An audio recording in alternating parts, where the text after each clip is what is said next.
Nggak ada ya? Oke, kalau nggak ada, mungkin langsung saja saya persilahkan Alfeus ya untuk presentasi pertama. Nanti dilanjutkan oleh Yunita, Trageta, Talita, dan Kurniati ya. Oke, silakan Alfeus. Oke, halo Bu. Saya share screen langsung saya share screen ya Bu. Ya, boleh. Yang presentasi tolong open cam juga ya. Oh iya, saya lupa.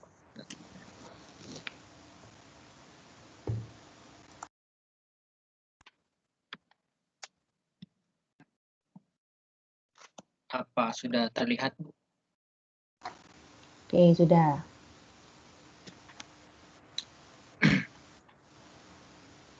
Oke, langsung saya mulai aja ya Bu. Ya, boleh. Oke, halo, selamat pagi teman-teman semua dan selamat pagi Bu Gita.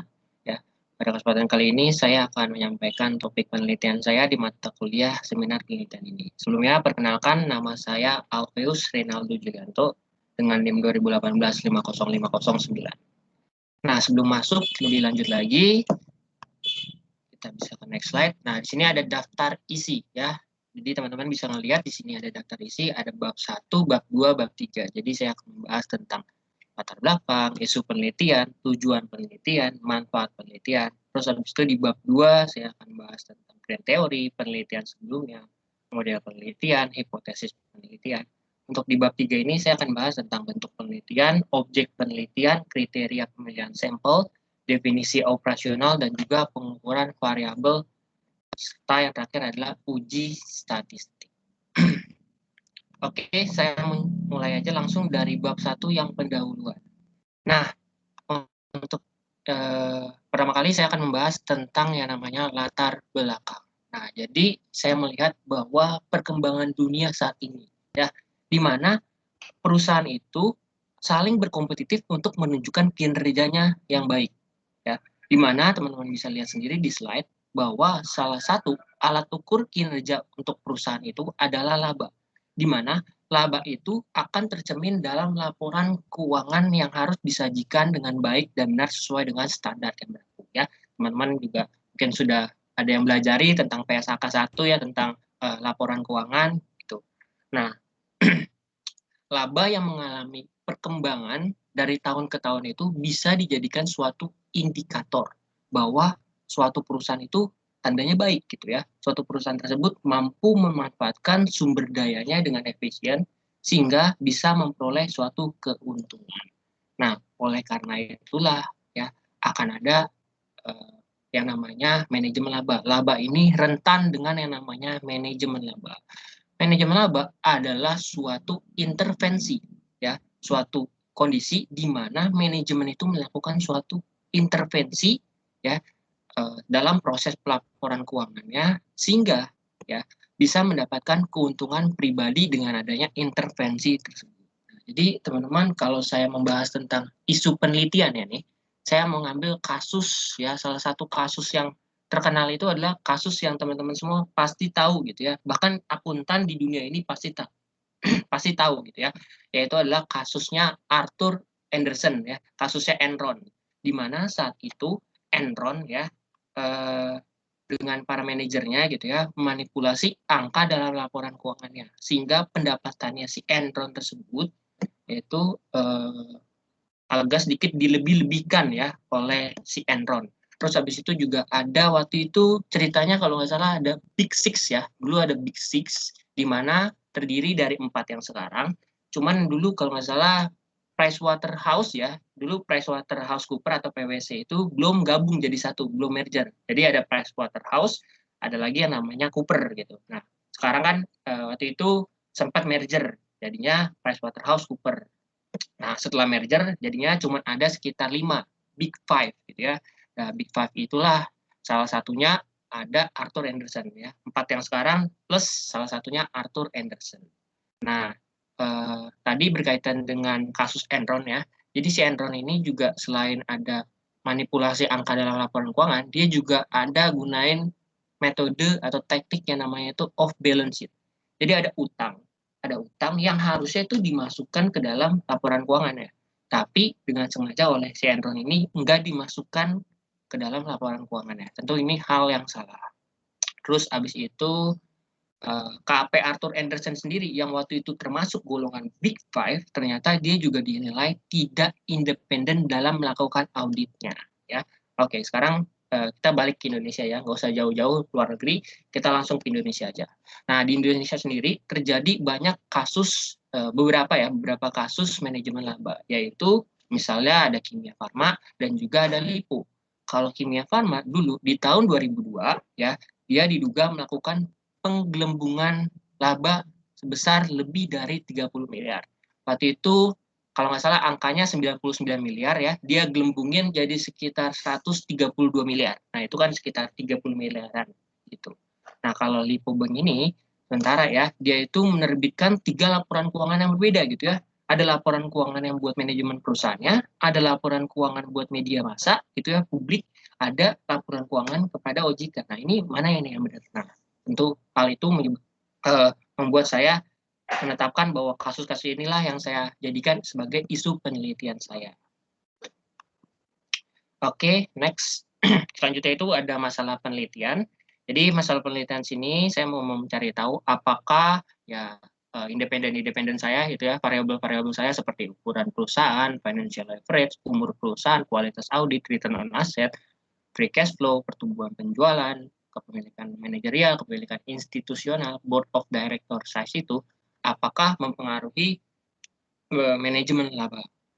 Nah, kalau tujuan penelitian jelas saya gunakan untuk menjawab masalah penelitian yang tadi gitu ya, dimana saya mau meneliti apakah ya pengaruh dari ukuran perusahaan, financial leverage, umur perusahaan, kualitas audit, ROA, free cash flow, pertumbuhan penjualan, kepemilikan manajerial, kepemilikan institusional, board of director size, pengaruhnya terhadap manajemen laba. Seperti itu tujuan penelitian.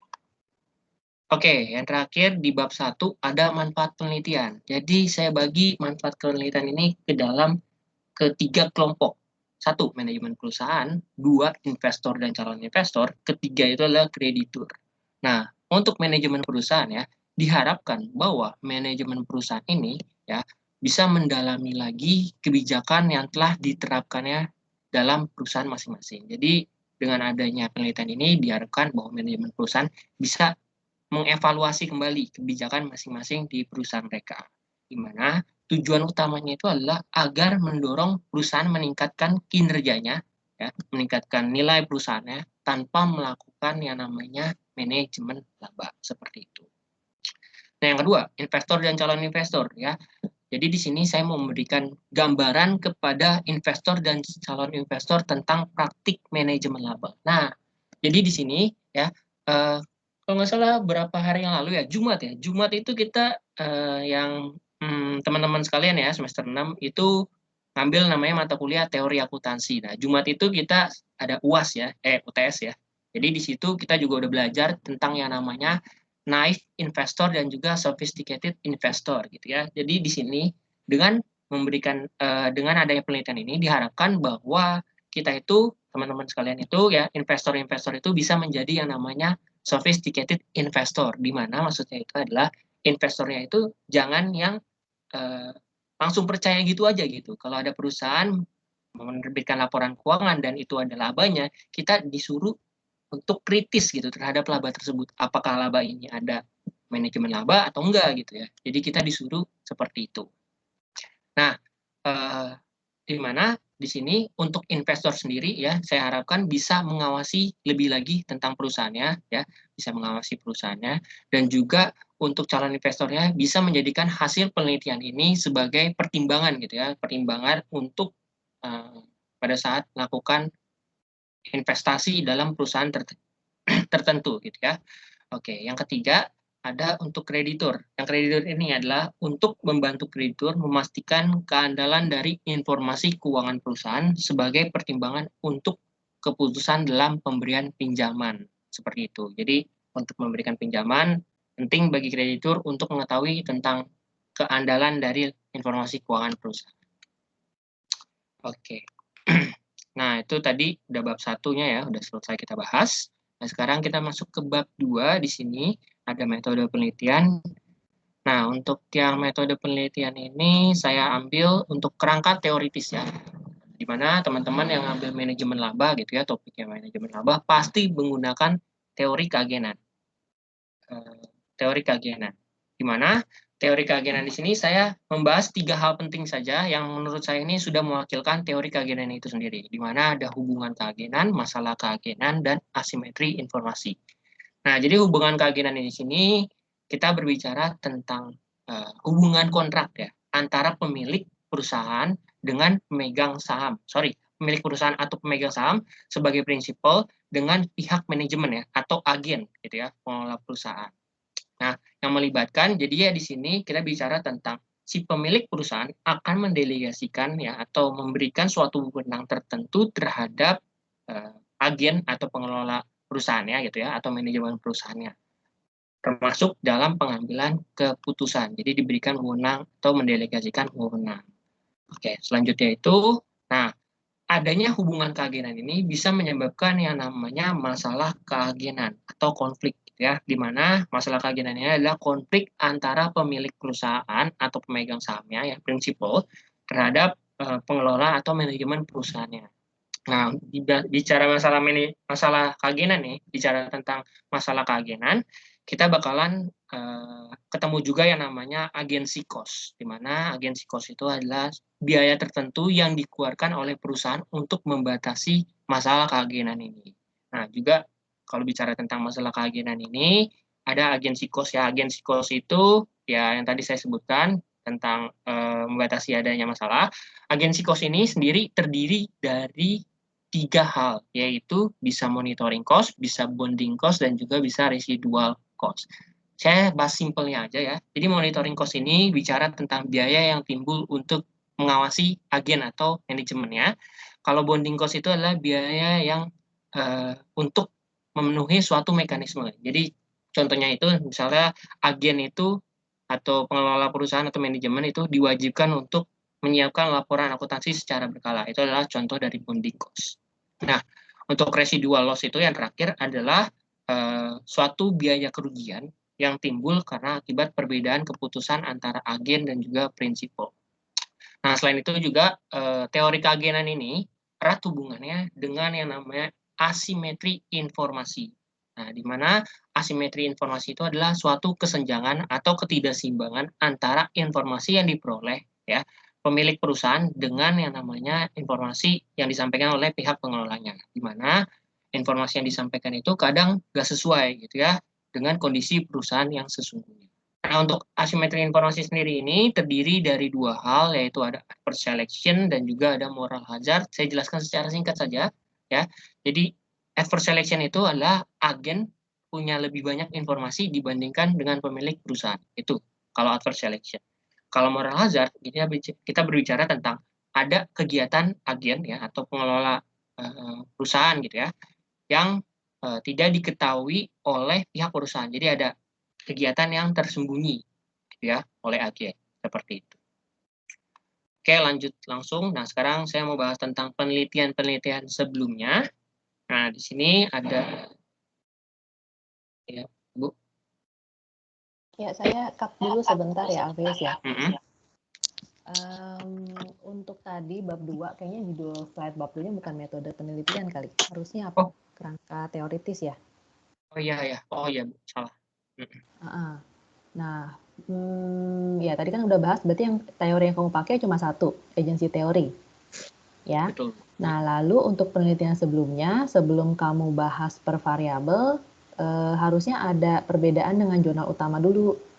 Oh, iya. Jadi jurnal utama yang kamu pakai apa, lalu bedanya apa? Apakah kamu nambahin variabel, apa kamu mungkin beda di objek penelitiannya, atau bisa juga periodenya. Nah, nanti kamu sajikan. Jadi ada jurnal utamanya dari siapa, tahun berapa, terus penelitian kamu sekarang nih apa nih bedanya?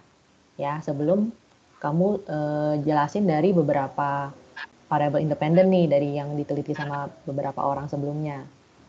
Nah, mungkin kamu bisa sambil, mungkin slide-nya nggak ada, tadi saya udah cek kan slide-nya nggak ada. Nah, mungkin kamu bisa sebutkan aja jurnal utamanya punya siapa, terus bedanya apa gitu.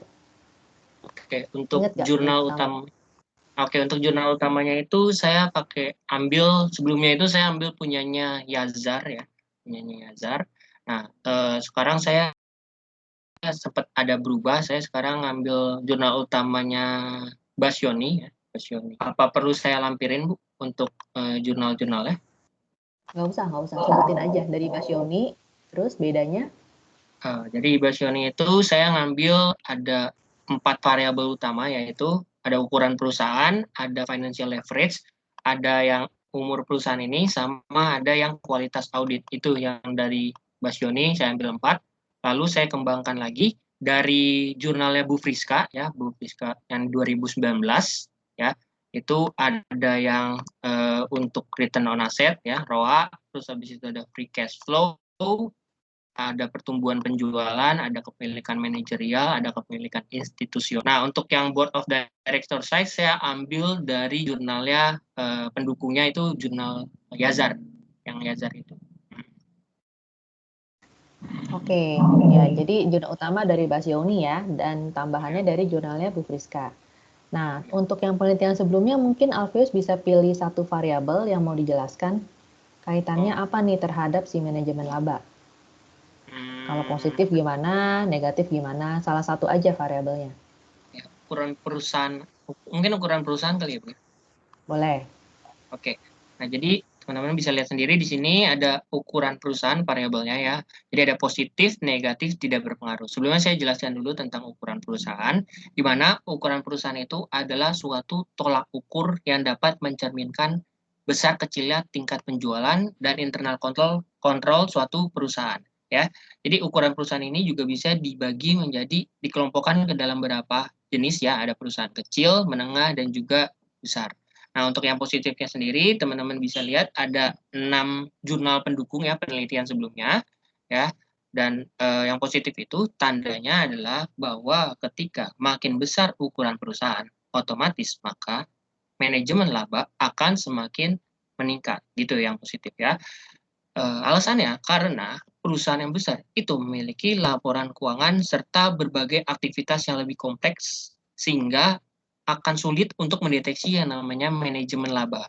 Jadi perusahaan yang berukuran besar itu dinilai bahwa laporan keuangannya itu kompleks gitu ya, aktivitasnya itu kompleks. Jadi kalau ada manajemen laba, nilai hal itu kemungkinan besar kecil gitu ya. Jadi susah untuk dideteksi sehingga bisa dibilang bahwa perusahaan yang berukuran besar itu akan lebih sulit dilakukan deteksi manajemen laba sehingga akan terjadi manajemen laba lebih besar gitu ya kemungkinan terjadinya. Nah, selain itu juga untuk perusahaan yang berukuran besar itu dinilai bahwa perusahaan tersebut lebih dikenal oleh publik ya. Jadi di mana perusahaan yang besar itu otomatis dia bakalan mencoba untuk mempertahankan citranya dalam publik ya.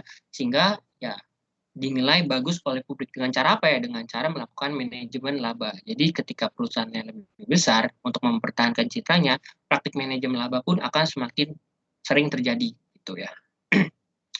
Oke, selanjutnya itu ada yang negatif. Yang negatif ini tandanya semakin besar ukuran perusahaan, maka tingkat praktik manajemen labanya akan semakin kecil. Di mana tandanya ketika perusahaannya itu semakin besar ya, perusahaan itu akan lebih hati-hati gitu dalam melaporan kondisi perusahaannya. Jadi dibuat lebih hati-hati dan juga membuat laporan keuangannya itu akan menjadi lebih akurat. Itu kalau yang negatif.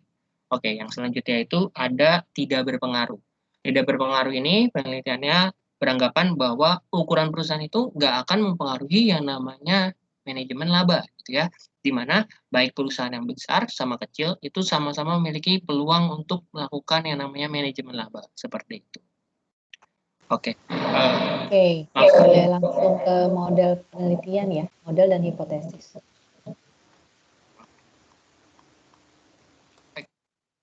Oke, untuk metode penelitiannya, teman-teman bisa lihat sendiri ada ukuran, financial leverage, umur perusahaan, kualitas audit, return on asset, free cash flow, pertumbuhan penjualan, kepemilikan manajerial, kepemilikan institusional, board of director size terhadap manajemen laba.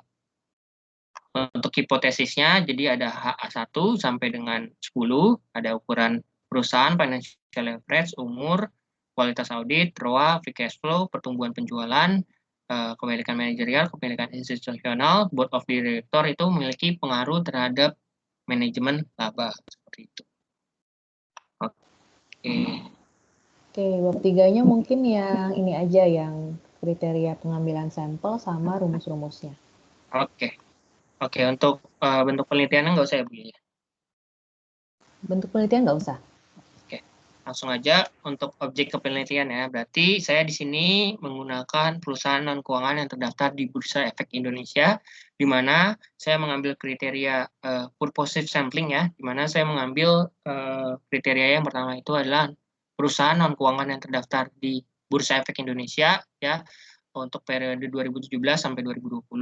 Yang kedua ada terdapat laporan keuangan akhir tahun buku 31 Desember ya untuk periode 2017 sampai 2020. Yang ketiga dia menggunakan mata uang rupiah. Yang keempat memiliki institutional ownership. Yang kelima itu menghasilkan profit yang konsisten untuk periode 2017 sampai 2020. Nah, untuk kriteria yang keempat ini sedikit berhubungan dengan pengukuran yang nanti saya akan jelaskan. Oke. Untuk yang selanjutnya ada definisi operasional dan pengukuran variabel. Yang pertama itu dependennya yaitu manajemen laba. Jadi di sini pengukuran manajemen labanya itu menggunakan ya seperti yang teman-teman lihat di layar ya, ada EM. EM itu adalah manajemen labanya ya, sama dengan secara garis besar rumusnya yang nomor 1 ini ya, sama dengan TA atau total accrual bagi dengan A itu adalah total aset pada tahun fiskal yang sebelumnya dikurangi dengan alfa ya. Alfa itu sebagai parameter masing-masing variabel dikali 1 per A ditambah alfa dikali delta revenue. Delta revenue itu adalah perubahan pendapatan bersihnya dikurangi dengan delta receivable, yaitu adalah perubahan piutang bersihnya ya, dibagi dengan A ditambah dengan alfa 2 dikali PPE. PPE itu adalah nilai aset tetap kotor perusahaannya. Lalu ada A-nya itu adalah total aset atau istilahnya total aset tahun fiskal sebelumnya ya, A-nya itu ya. Untuk yang logo-logo J-nya itu adalah menunjukkan bahwa ada perusahaan tertentu gitu ya, perusahaan J gitu maksudnya. Oke. Rumus yang satu ini bisa dijabarkan menjadi rumus yang 2, 3, 4, 5 ini. Jadi penjabarannya dari rumus 2, 3, 4, 5 ini. Ya, di mana ada total accrual, rumusnya itu didapatkannya dari NI dikurangin OCF. NI itu adalah laba bersih, OCF itu adalah arus kas operasi. Ya. Terus habis itu ada total accrual dibagi A ya, dibagi A, itu rumusnya seperti yang teman-teman bisa lihat sendiri ya. Ada alfa 1 per A ditambah alfa 1 delta revenue, delta receivable bagi A ditambah alfa 2 dikali PPE bagi alfa tambah E-nya itu sebagai variabel error ya. Oke, NDA itu di NDA ini ada rumusnya sama kayak yang di atas ya, masih mirip-mirip. Nah, untuk EM itu secara garis besar itu adalah TA ya, total accrual dibagi dengan A-nya itu adalah total aset tahun fiskal sebelumnya dikurang dengan NDA. Jadi dari yang 5 ini dijabarkanlah yang nomor 1 ini. Kayak gitu. Oke. Yang selanjutnya ini ada definisi operasional masing-masing variabelnya, ada ukuran perusahaan. Di sini saya lambangkan sebagai F size ya. Firm size maksudnya. Natural saya ukurnya dengan cara natural logarithm of total asset. Kalau ada financial leverage, yang selanjutnya itu leverage dilambangkannya ya dengan cara pengukurannya itu total utang dibagi total aset. Untuk yang selanjutnya ada umur perusahaan, saya lambangkan dengan pagi, itu adalah jumlah log of number of years since the firm foundation, seperti itu. Oke, untuk yang selanjutnya ada kualitas audit. Saya mengukurnya dengan dummy, yaitu ada 1 diaudit oleh Big Four, yang 0 itu diaudit oleh non Big Four. Untuk yang selanjutnya ada ROA. ROA itu adalah net income after tax dibagi total aset. Untuk yang selanjutnya ada free cash flow. Free cash flow dibagi total aset. Perhitungannya untuk pertumbuhan penjualan ini, yang selanjutnya itu ada saya lambangkan SG. Itu rumusnya sama dengan sales dikurang sales T-1 ya, sales tahun sebelumnya dibagi dengan total asetnya. Oke. Untuk kepemilikan manajerial itu rumusnya adalah dummy ya, saya menggunakan pengukuran dummy, 1 untuk memiliki managerial ownership, yang 0 untuk tidak memiliki managerial ownership. Nah, ini kepemilikan institusional. Institutional ownership ini tadi seperti yang saya bilang, kenapa saya masukkan kriteria harus memiliki, karena saya menggunakan pengukuran institusional share ownership, di mana saya harus memperhitungkan institusional share yang dimiliki oleh institusional ya, dibagi dengan outstanding share. Untuk board of director size-nya adalah saya lambangkan sebagai B size ya, pengukurannya dengan total number of board director seperti itu.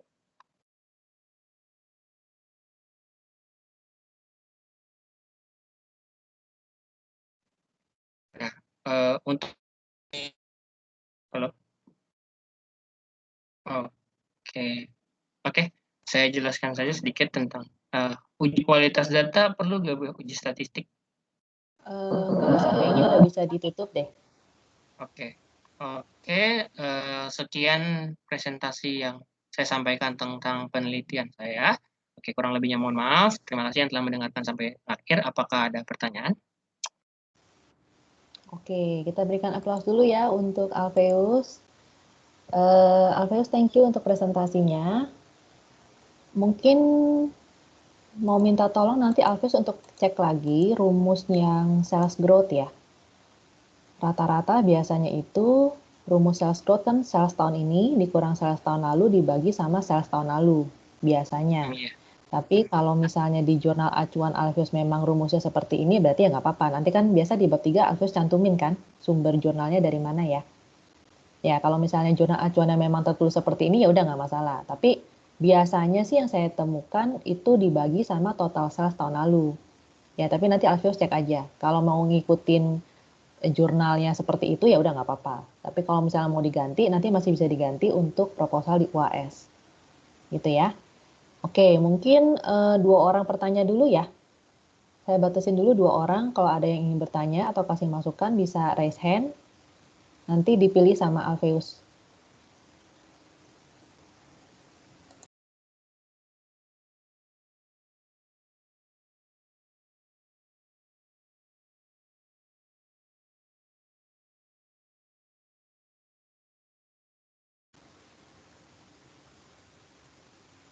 Nggak ada yang bertanya? Udah jelas nih kayaknya ya. Oke, kalau nggak ada pertanyaan berarti sebenarnya sepertinya cukup jelas nih ininya nih presentasinya. Slide-nya juga oke menurut saya, cukup colorful, jelas, ada logo TSM-nya pula lagi ya. Oke, jadi sementara cukup untuk Alfeus, thank you untuk presentasinya. Kita bisa lanjut dulu ke Yunita berarti ya. Silakan Yunita. Oke Bu, terima kasih Bu. Saya stop share screen ya Bu. Ya, oke.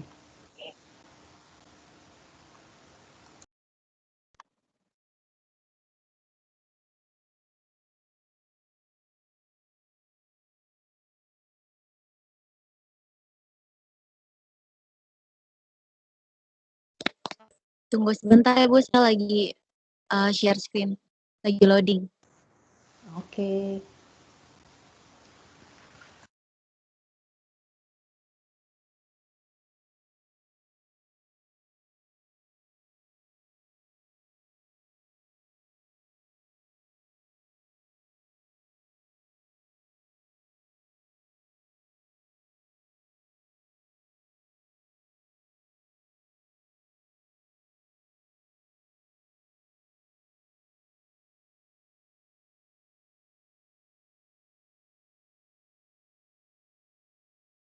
Apakah sudah terlihat Bu tampilan slide-nya? Sudah, sudah.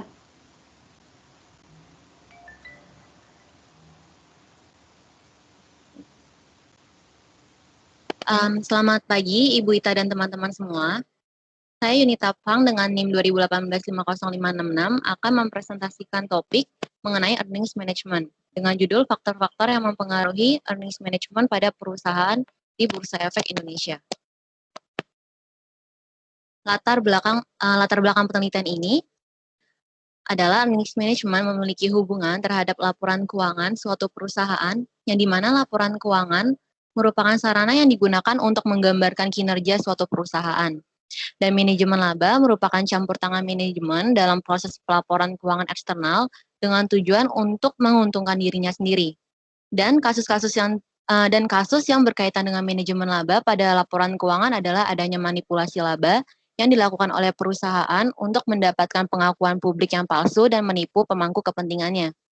Melihat kepentingan suatu laporan keuangan sebagai tolak ukur dalam memprediksi prospek perusahaan di masa mendatang, bagi banyak pihak serta mudahnya bagi pihak manajemen untuk melakukan manajemen laba, maka tujuan dari penelitian ini adalah untuk menganalisis faktor-faktor apa saja yang dapat mempengaruhi manajemen laba. Dan variabel yang digunakan untuk menunjukkan adanya pengaruh terhadap manajemen laba dalam penelitian ini ada variabel growth, leverage, fixed asset turnover, profitability, firm size, firm age, audit quality, auditor independence, dan board of independence. Yang dimana semua variabel independennya berpengaruh terhadap earnings management.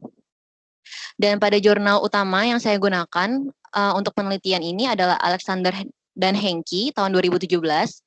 Dan di dalamnya ada satu variabel independen yang tidak digunakan, yaitu variabel independen industri, karena tidak termasuk ke dalam sektor non keuangan maupun manufaktur.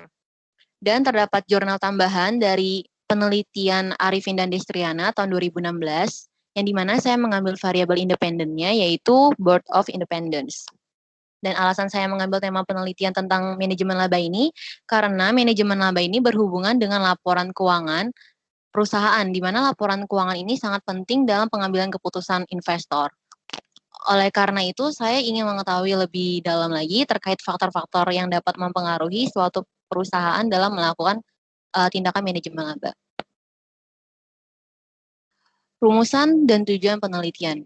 Berdasarkan uraian dari latar belakang, maka untuk rumusan dalam penelitian ini, yaitu apakah dari variasi variabel independen yang digunakan, yaitu ada growth, financial leverage, fixed asset turnover, profitability, firm size, firm age, audit quality, auditor independence, dan board of independence memiliki pengaruh terhadap earnings management. Dan berdasarkan rumusan masalahnya, maka tujuan penelitian ini adalah untuk mendapatkan bukti empiris mengenai pengaruh dari keseluruhan variasi variabel independen terhadap earnings management. Manfaat penelitian. Pertama, manfaat penelitian bagi manajemen perusahaan adalah untuk membantu manajemen perusahaan dalam menentukan strategi yang tepat dalam mengambil suatu kebijakan perusahaan. Kedua, manfaat penelitian bagi investor dan calon investor, yaitu untuk mendapatkan masukan dan bahan pertimbangan dalam mengambil keputusan berinvestasi berdasarkan laporan keuangan perusahaan. Ketiga, manfaat penelitian bagi penelitian selanjutnya digunakan sebagai acuan untuk menyempurnakan penelitian selanjutnya dengan topik yang sama. Keempat, manfaat penelitian bagi kalangan akademis, yaitu untuk menambah wawasan dan referensi mengenai pengaruh laporan keuangan terhadap harga saham perusahaan. Sistematika penulisan. Sistematika penulisan bab 1, yaitu pendahuluan, menjelaskan mengenai latar belakang penelitian, rumusan masalah, tujuan penelitian, dan sistematika penulisan. Bab 2, landasan teoritis dan pengembangan hipotesis, menjelaskan mengenai kerangka teoritis, variabel yang digunakan dalam penelitian ini, dan pengembangan hipotesis.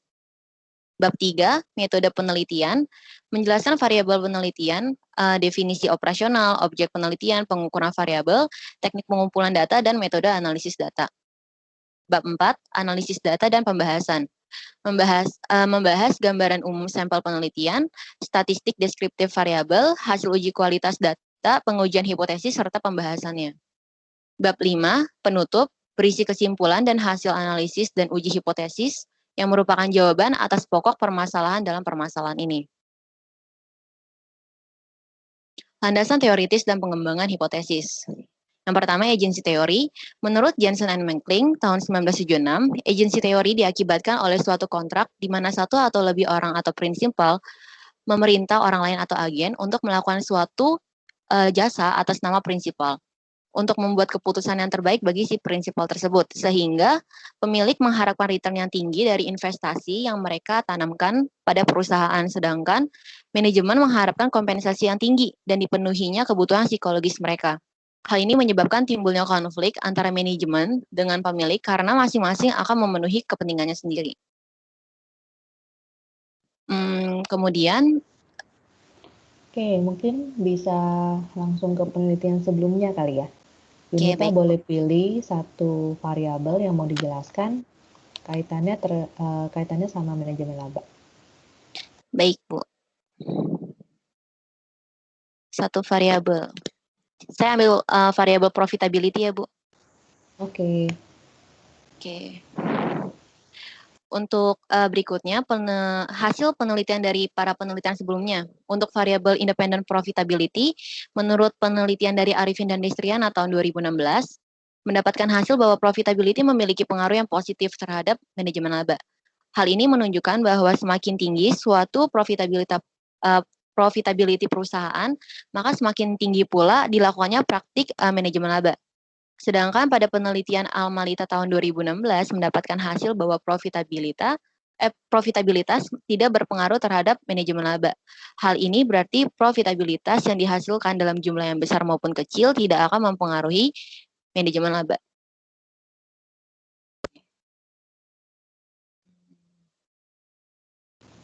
ini berarti untuk profitabilitasnya baru 2 orang ya yang meneliti. Saya dapatnya 2 sih Bu. Saya cari-cari lagi udah nggak dapet yang ini pengaruh negatif. Oh, tapi ada juga yang meneliti pengaruh positif atau yang nggak berpengaruh selain 2 orang ini ada lagi ya? Ada Bu, tapi nggak saya masukin. Oh, oke. Oke, Oke. saya lanjut ke model penelitian ya Bu. Ya, model dan hipotesis ya. Oke. Berikutnya model penelitian. Jadi berdasarkan pemaparan kerangka teoritis sebelumnya, maka dapat dibuat hubungan variabel independen dan variabel dependennya menjadi satu model sebagai berikut. Yang dimana variabel independennya terdapat profitability, firm size, financial leverage, growth, board of independence, auditor independence, audit quality, firm age, fixed asset, turnover. Pengembangan hipotesis, di sini ada hipotesis dari 1 sampai 9, yang dimana semua variabel independennya itu memiliki pengaruh terhadap earnings management. Metode penelitian. Bentuk penelitian ini menggunakan penelitian deskriptif dengan kausalitas. Penelitian kausalitas adalah suatu penelitian yang dilakukan kepada suatu variabel untuk menguji apakah suatu variabel memiliki kemampuan untuk membuat perubahan dalam variabel lain. Menurut penelitian Sekaran dan Bogi tahun 2016 di halaman 44. Objek penelitian. Objek dan sampel penelitian ini adalah perusahaan non-keuangan di Bursa Efek Indonesia periode tahun 2013 sampai 2017. Metode sampling yang digunakan pada penelitian ini adalah metode purposive sampling, dan purposive sampling adalah metode pengambilan sampel dengan menentukan kriteria atau batasan tertentu yang bertujuan untuk mendapatkan informasi yang akurat dan sesuai dengan yang diinginkan terhadap populasi yang sedang diteliti. Penjelasan ini terdapat dalam penelitian Sekaran dan Bogi tahun 2016 halaman 248. Oleh karena itu, terdapat beberapa kriteria dari sampel perusahaan non-keuangan dari penelitian sebagai berikut. Yang pertama, perusahaan non-keuangan yang terdaftar di Bursa Efek Indonesia pada periode 2013 sampai 2017. Kedua, perusahaan non-keuangan yang konsisten melaporkan data laporan keuangan yang lengkap dengan menggunakan satuan mata uang rupiah dalam laporan keuangan selama periode 2013 sampai 2017. Ketiga, perusahaan keuangan yang konsisten memperoleh net income selama periode 2014 sampai 2017. Definisi operasional variabel dan pengukurannya untuk Ini boleh di skip ya, langsung ke rumusnya aja. Oke. Nah, berikutnya menurut Dechow et al. tahun 1995 dalam penelitiannya untuk mencari manajemen laba menggunakan pendekatan modified Jones model dalam penelitian Aigun et al. 2014 dan didukung juga dari model penelitian dalam Asitalia dan Trisnawati 2017 yang merumuskan DACC sebagai berikut. DACC atau discretional accrual. Yang pertama menentukan TACC menggunakan rumus total accruals sama dengan net income dikurang operating cash flow. Yang kedua, menentukan nilai non-discretionary accrual, yaitu sama dengan lambda dikali 1 dibagi total aset, ditambah alpha 2 dikali perubahan pendapatan operasional perusahaan dikurangi dengan perubahan piutang dari perusahaan dibagi dengan total aset minus 1. Ditambah alpha 3 dikali total gross property, plant and equipment perusahaan dibagi total aset ditambah dengan error. Yang ketiga, menentukan nilai discretionary accrual dengan total accrual dari perusahaan dibagi total aset minus 1 dikurangi dengan non-discretionary accrual perusahaan. Berikutnya untuk variabel independen ada profitability yang merupakan kemampuan perusahaan dalam memperoleh keuntungan atau laba selama suatu periode atau periode tertentu yang disebut dengan profitabilitas. Dengan rumus kita menggunakan pengukuran ROA yaitu net income dibagi total aset dikali 100%. Untuk firm size dalam menunjukkan bahwa besar atau kecilnya suatu perusahaan dapat dilihat melalui perhitungan normal logaritma terhadap total aset perusahaan, yaitu log natural dari total aset. Financial leverage dalam pengukuran variabel independen ini menggunakan skala rasio yaitu debt to asset ratio, yaitu sama dengan total debt dibagi total aset. Growth yaitu perkembangan sebuah perusahaan dari saat perusahaan didirikan hingga saat ini disebut dengan growth. Dengan rumus market capitalization dibagi dengan total equity. Fixed asset turnover.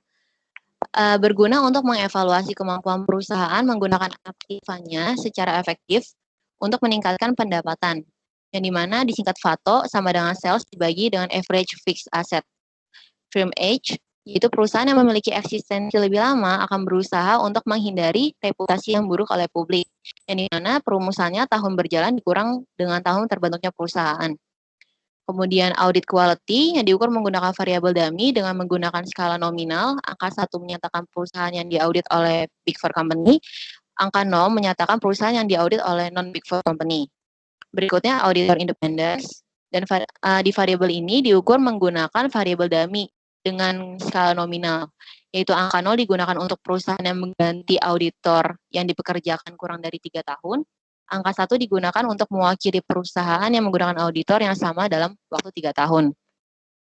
Terakhir, Board of Independence, yang merupakan perwakilan dari minority interest yang memiliki fungsi untuk menghindari kemungkinan terjadinya tindakan manajemen yang menyimpang. Dengan rumus, jumlah Dewan Komisaris Independen dibagi dengan total anggota Dewan Komisaris. Teknik pengumpulan data. Teknik pengumpulan data yang digunakan pada penelitian ini adalah data sekunder.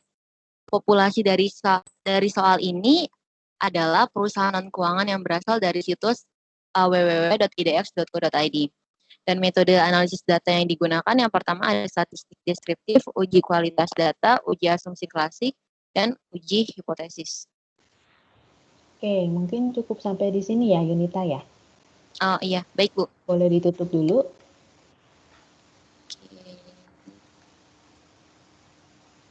Sekian presentasi dari saya. Mohon maaf apabila ada salah kata. Terima kasih atas perhatiannya.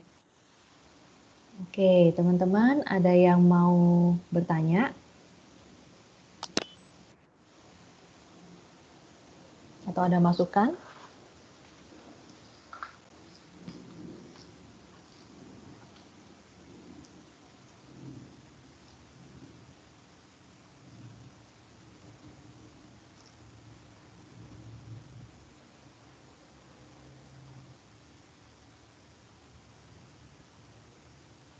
Belum ada? Oke. Kalau belum ada berarti udah jelas. Ya, itu positifnya. Nah, kalau dari saya, Yunita kayaknya belum masukkan ini ya, isu penelitian kayaknya ya. Tadi belum ada contoh kasus perusahaan di Indonesia kayaknya. Nah, nanti, Iya Bu, untuk kasus. ya nanti Yunita boleh cek juga di proposalnya, kalau memang belum ada nanti itu boleh ditambahkan. Lalu Untuk kriteria 31 Desember juga Yunita nggak pakai ya? Ada alasan tertentu nggak ya? Yang mana tuh, Bu? Yang kriteria pengambilan sampel. Oh, itu Soalnya belum saya masuk. kalau nggak salah cuma 3 kan kriterianya.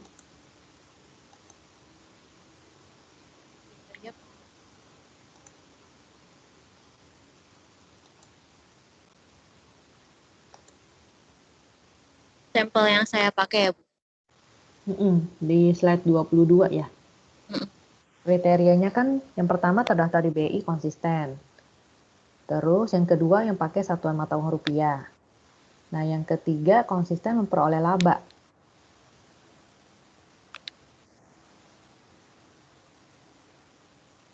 Iya, Bu. Tadi saya berarti kurangnya masukin apa, Bu? Kriteria yang per 31 Desember. Jadi laporan keuangan itu harus yang berakhirnya per 31 Desember supaya sama nih berlaku ke semua perusahaan. Karena mungkin aja di BI itu kalau Yunita udah sempat lihat data bisa jadi ada yang dia berakhirnya di akhir Januari, ada yang berakhirnya di akhir Juni. Nah itu kan bisa nggak konsisten nanti kalau dibandingkan antar satu perusahaan dengan yang lain kan. Nah makanya biasanya untuk pengambilan sampel kita seragamkan tuh supaya siklusnya sama-sama berakhir di 31 Desember. Kalau di proposalnya belum ada, nanti Yunita tolong tambahkan ya. Baik, Bu. Nanti saya tambahin. Oke. Sama yang pengukuran auditor independence. Boleh coba cek Kak di slide-nya. Maaf, Bu. Bentar.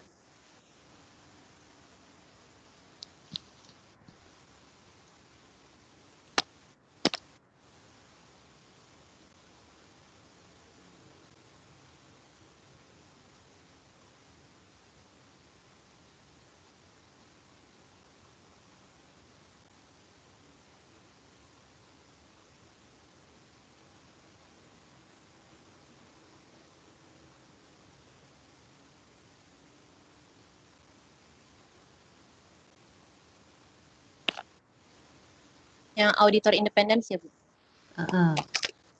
Nah, nanti coba Yunita cek lagi. Ini kan kamu pakainya dummy.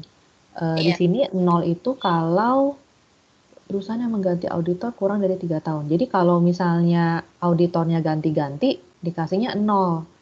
Kalau selama 3 tahun dia nggak ganti, dikasihnya 1. Nah, kalau dari definisinya kan harusnya kan auditor itu akan dianggap independen kalau misalnya perusahaan itu nggak bergantung ke satu KAP doang kan harusnya. Nah, minta tolong dicek ini kebalik nggak nih? Takutnya nih yang satu itu harusnya kalau dia kurang dari 3 tahun dia udah ganti gitu. Nah, itu kan dianggap dia make auditor yang independen dong. Kalau dia keseringan make auditor yang sama atau KAP yang sama kan takutnya ada konflik of interest nih. Kita kan nggak tahu kan. Makanya biasanya kalau 3 tahun auditornya sama, KAP-nya misalnya EY semua 3 tahun itu. Nah, kita biasa kasih nilainya 0. Biasanya ya, biasanya. Cuman kalau aku baca di sini kan justru yang dipakai sama Yunita kebalik nih. 0 itu kalau yang dia kurang dari 3 tahun ganti-ganti. 1 itu kalau dipakai KAP yang sama nih selama 3 tahun. Nah, berarti kan yang dianggap independen itu kalau dia pakai auditor yang sama selama 3 tahun. Nah, itu tepat atau enggak? Iya, Bu. Ya, Nanti saya nanti cek tolong lagi. cek lagi ke jurnal asli. Nah, kalau misalnya memang ada lagi jurnal lain, nah, Yunita boleh bandingin tuh dia ngukurnya gimana ya ngukur auditor independence-nya. Biasanya sih yang tadi saya bilang, angka 1 itu kalau dia kurang dari 3 tahun dia ganti auditor. Itu kita anggap dia independen karena mau siapapun yang ngaudit ya nggak masalah. Toh perusahaan ini aman-aman aja, maksudnya baik-baik aja kan. Jadi mau diaudit siapapun, opininya mungkin unqualified terus gitu. Nah itu dianggapnya dia independen. Ya, nggak tergantung ke satu KAP tertentu. Oke, Yunita? Iya, Bu. Baik. Ya, sementara dari saya itu nanti Yunita boleh cek lagi di jurnalnya. Kalau memang ada revisi nanti bisa direvisi untuk proposal UAS nanti ya. Iya. Bu, saya mau nanya, untuk kasusnya itu nggak harus dari jurnal utama kan ya, Bu? Soalnya kan jurnal utama Enggak. dia nggak masukin kasus. Isu itu justru yang memang lagi terjadi di Indonesia apa nih kasusnya? Oh, iya, iya. Ya, yang Oke. ada kaitannya sama manajemen laba yang kamu pakai. Baik, Bu. Oke. Ya, terima kasih, Bu, untuk masukannya. Ya, kita bisa berikan applause untuk Yunita. Oke, thank you Yunita. Selanjutnya Trageta ya. Trageta silakan. Baik, Bu.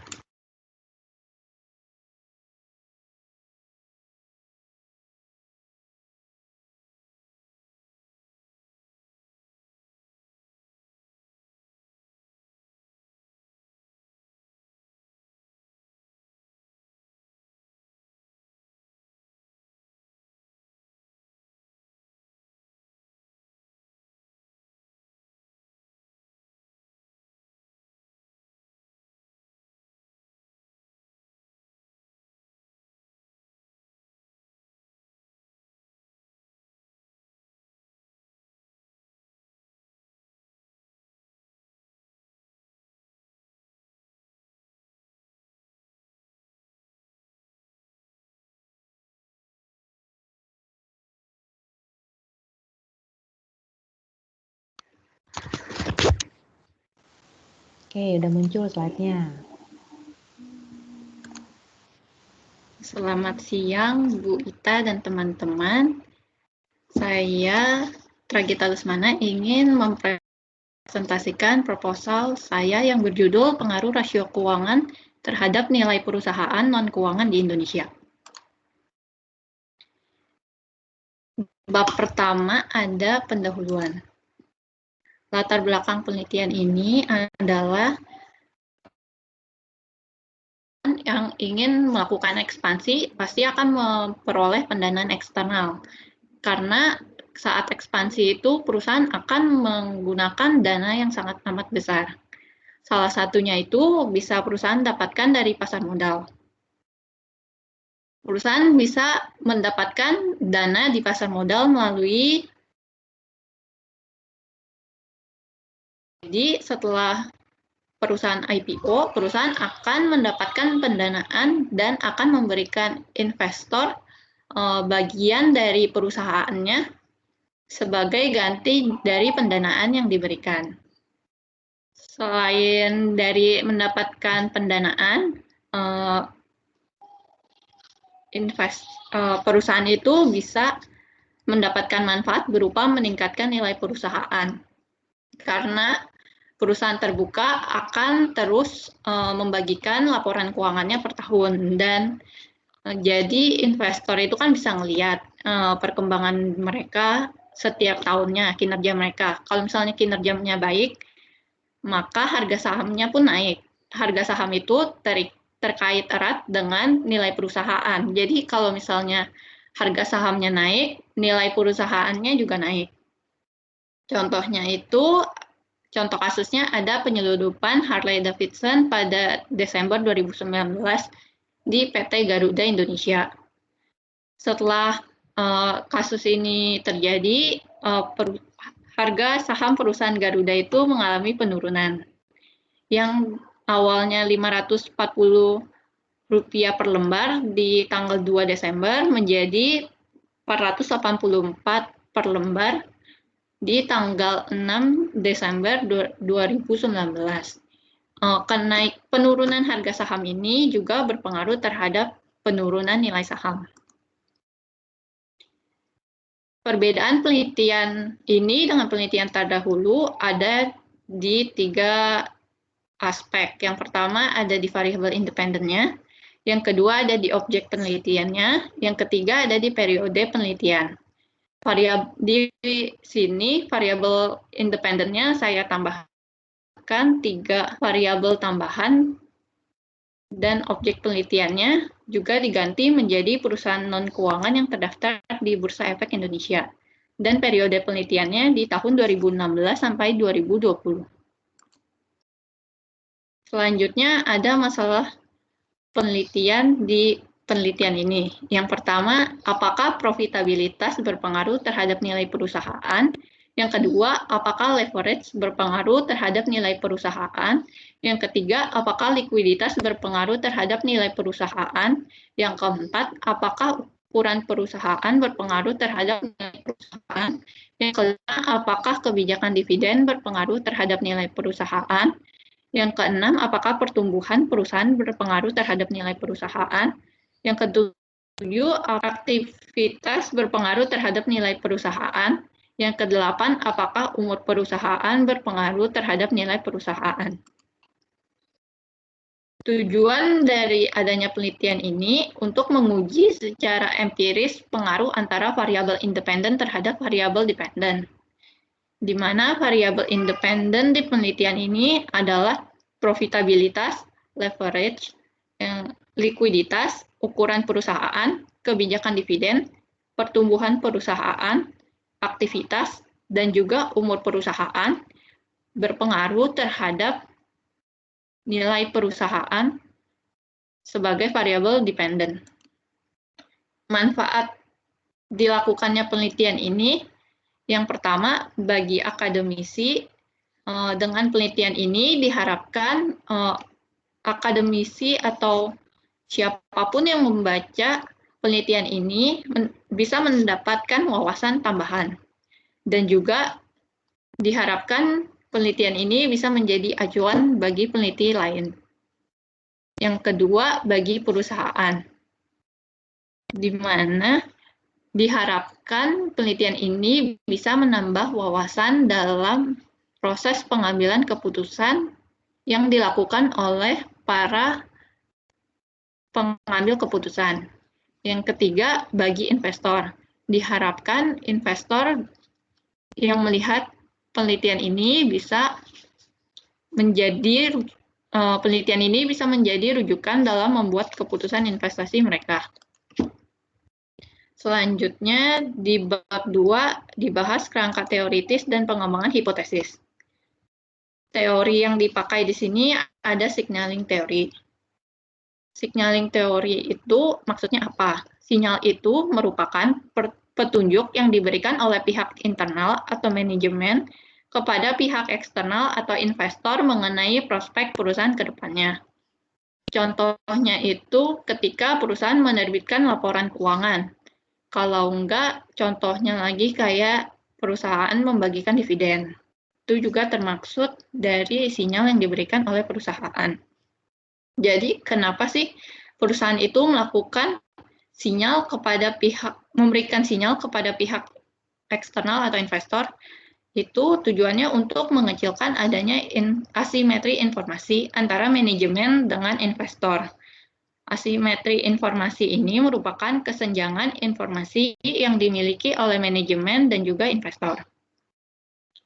Dengan mengecilnya asimetri informasi ini diharapkan bisa meningkatkan nilai perusahaan. Karena ketika perusahaan bisa memberikan sinyal yang positif atau misalnya sinyal yang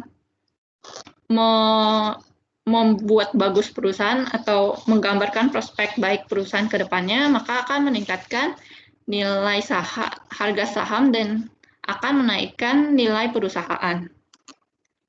Selanjutnya ada penelitian terdahulu. Ini Trageta boleh pilih salah satu variabel aja ya? Nah, iya Bu. Jadi yang di leverage, kenapa leverage berpengaruh terhadap nilai perusahaan? Karena ketika perusahaan bisa memaksimalkan penggunaan hutang untuk menjalankan usahanya, dan juga disertai kemampuan perusahaan tersebut untuk melunasi segala hutangnya, maka hal ini dipandang investor baik dan akan meningkatkan nilai perusahaan. Terus leverage juga menurut Sari dan Sanjaya dan juga Fajaria dan Isnalita bisa berpengaruh negatif. Karena kalau misalnya perusahaannya likuidasi, kalau misalnya perusahaan menggunakan banyak hutang untuk membiayai pendanaan operasional mereka. Kalau misalnya ada likuidasi, pihak investor ini akan mendapatkan sedikit bagiannya karena aturan di likuidasi adalah perusahaan harus memberikan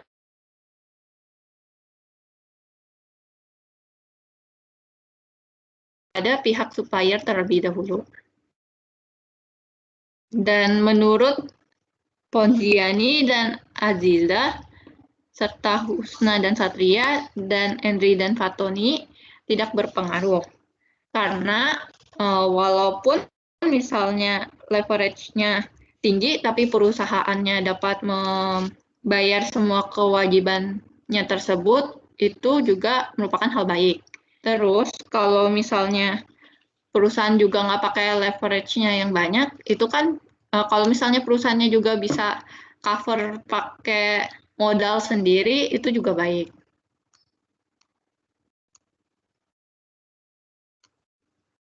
Selanjutnya ada model penelitian. Di sebelah kiri ada variabel independen yang mau diuji pengaruhnya terhadap variabel dependen yang ada di sebelah kanan.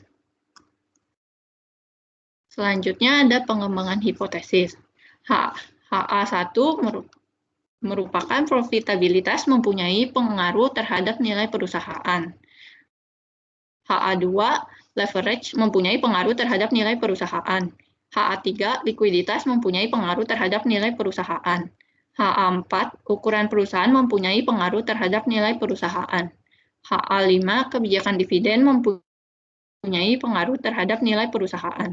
HA6 pertumbuhan perusahaan mempunyai pengaruh terhadap nilai perusahaan.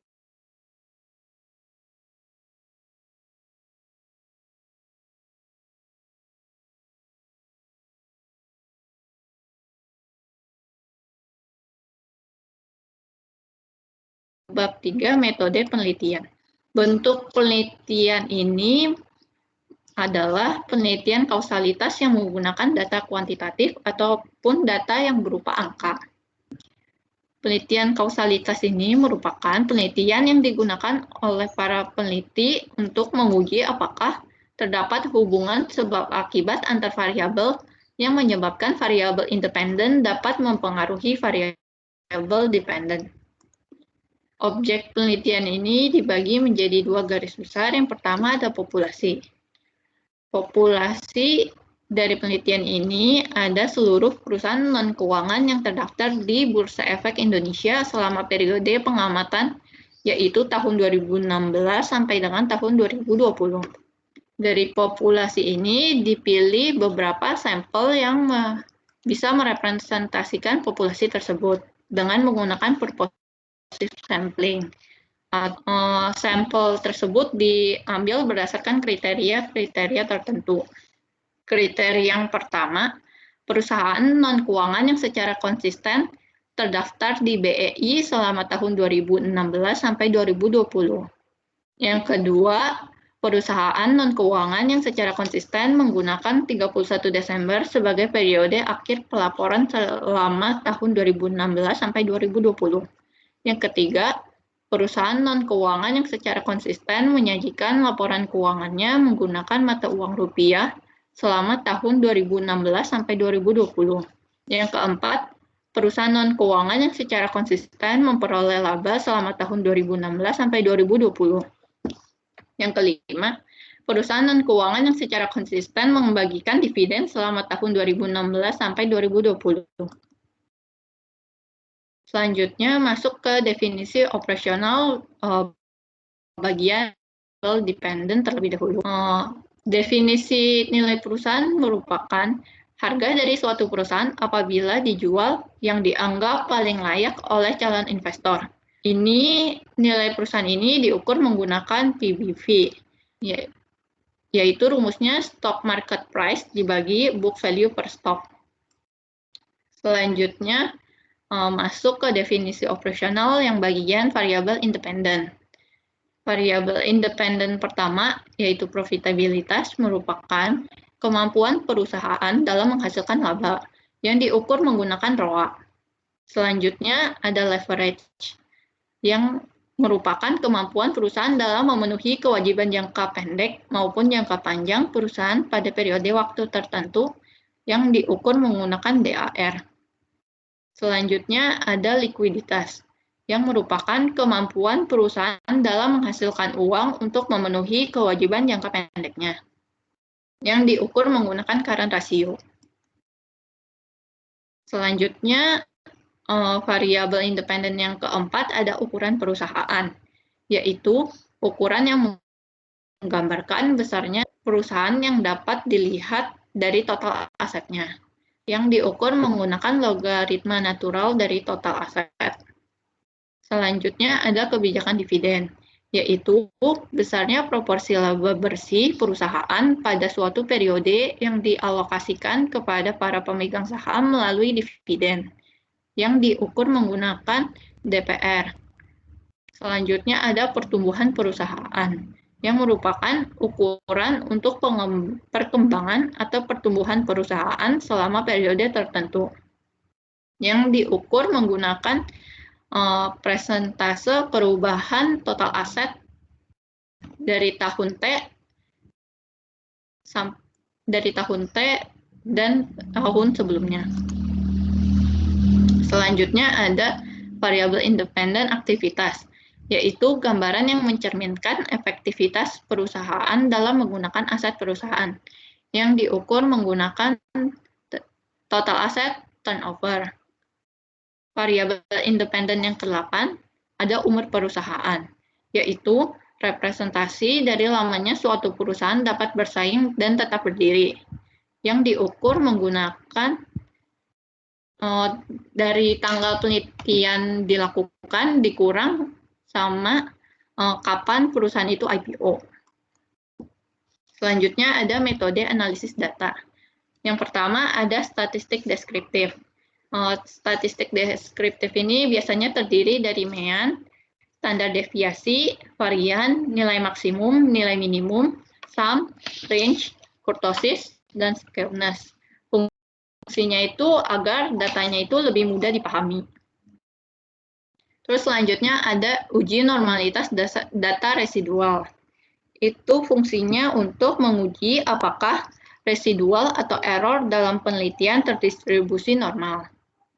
Dalam penelitian ini digunakan one sample Kolmogorov-Smirnov dengan kriteria jika tes statistik Kolmogorov-Smirnov lebih dari 0,05,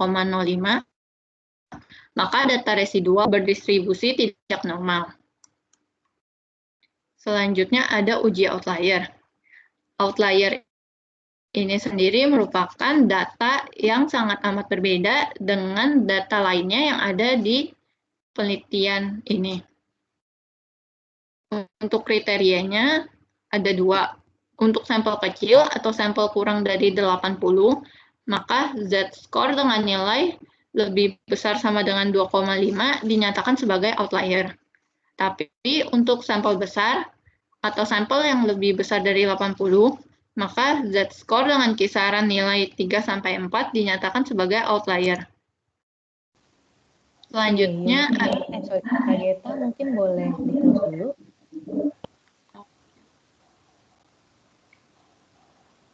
Presentasinya udah cukup sampai. Oke. Boleh tutup dulu presentasinya? Ya.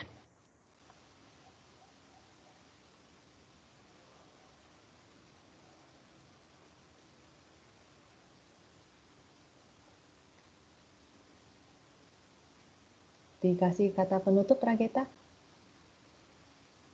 Sebelum masuk ke sesi tanya-jawab. Sekian presentasi yang bisa saya lakukan. Apakah ada pertanyaan? Oke, dari teman-teman ada yang ingin bertanya? Bisa langsung raise hand ya.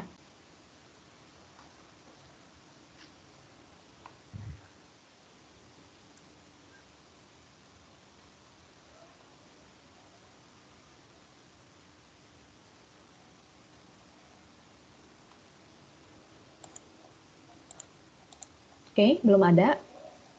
Oke, kalau belum ada, kita bisa kasih applause dulu untuk Rageta. Oke, pertanyaan dari saya ya, Rageta. Iya, Bu. Oke, tadi di slide tentang grand theory, itu kamu sudah masukkan tentang signaling teori ya. Nah, untuk agency teorinya sendiri, sudah kamu masukkan belum di proposal ya? Belum, Bu. Belum ya? Sebaiknya kamu masukkan ya, karena ada kaitannya sama pemegang saham, prinsipal, dan sebagainya kan? Iya, Bu. Nanti kamu berarti grand teori kamu ada 2 nih. Selain tadi signaling teori, kamu bisa tambahkan juga tadi agency teori. Nah, kalau yang signaling teori kan tadi kamu tambahkan karena memang kamu ada meneliti tentang dividen ya, variabel kebijakan dividen tadi kalau nggak salah. Iya. Nah, untuk grand teori yang satu lagi nanti tolong ditambahkan agency teori ya. Lalu Iya, Bu. sama tadi uji normalitas. Kalau kamu cek tadi di slide yang tentang uji normalitas, kayaknya kesimpulannya ada yang salah deh.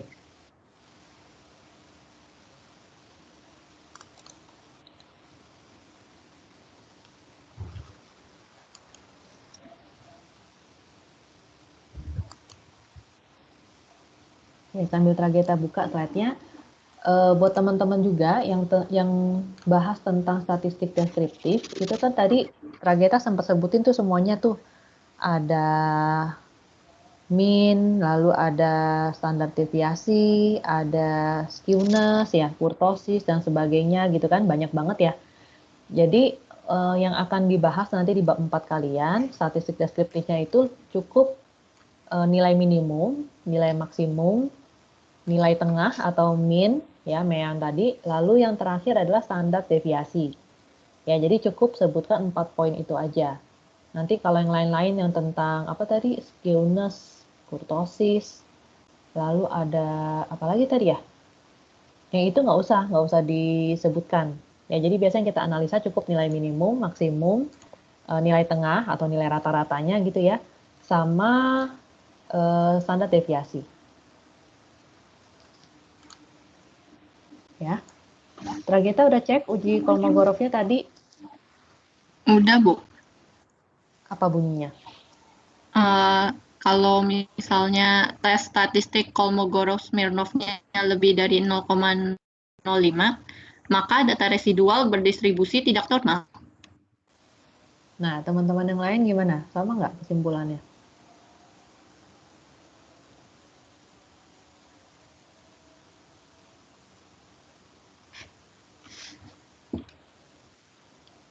Dicek lagi di di buku statistiknya ya. Kayaknya kebalik deh kamu kesimpulannya. Ya, nanti cek lagi di buku statistik. Harusnya itu nilai sig yang di atas 0,05 disebutkannya itu datanya berdistribusi normal. Jadinya nggak perlu uji outlier. Justru yang kurang dari 0,05 itu yang memerlukan uji outlier. Ya, nanti cek lagi di buku statistik ya. Baik, Bu. Terima kasih, Bu. Oke. Ya, dari saya mungkin itu aja masukannya. Thank you untuk Trageta. Nanti Makasih yang juga, Bu. ada revisi nanti sama ya, di revisinya nanti di proposal yang mau dikumpulin buat UAS aja. Oke, berikutnya Baik, Bu. Talita.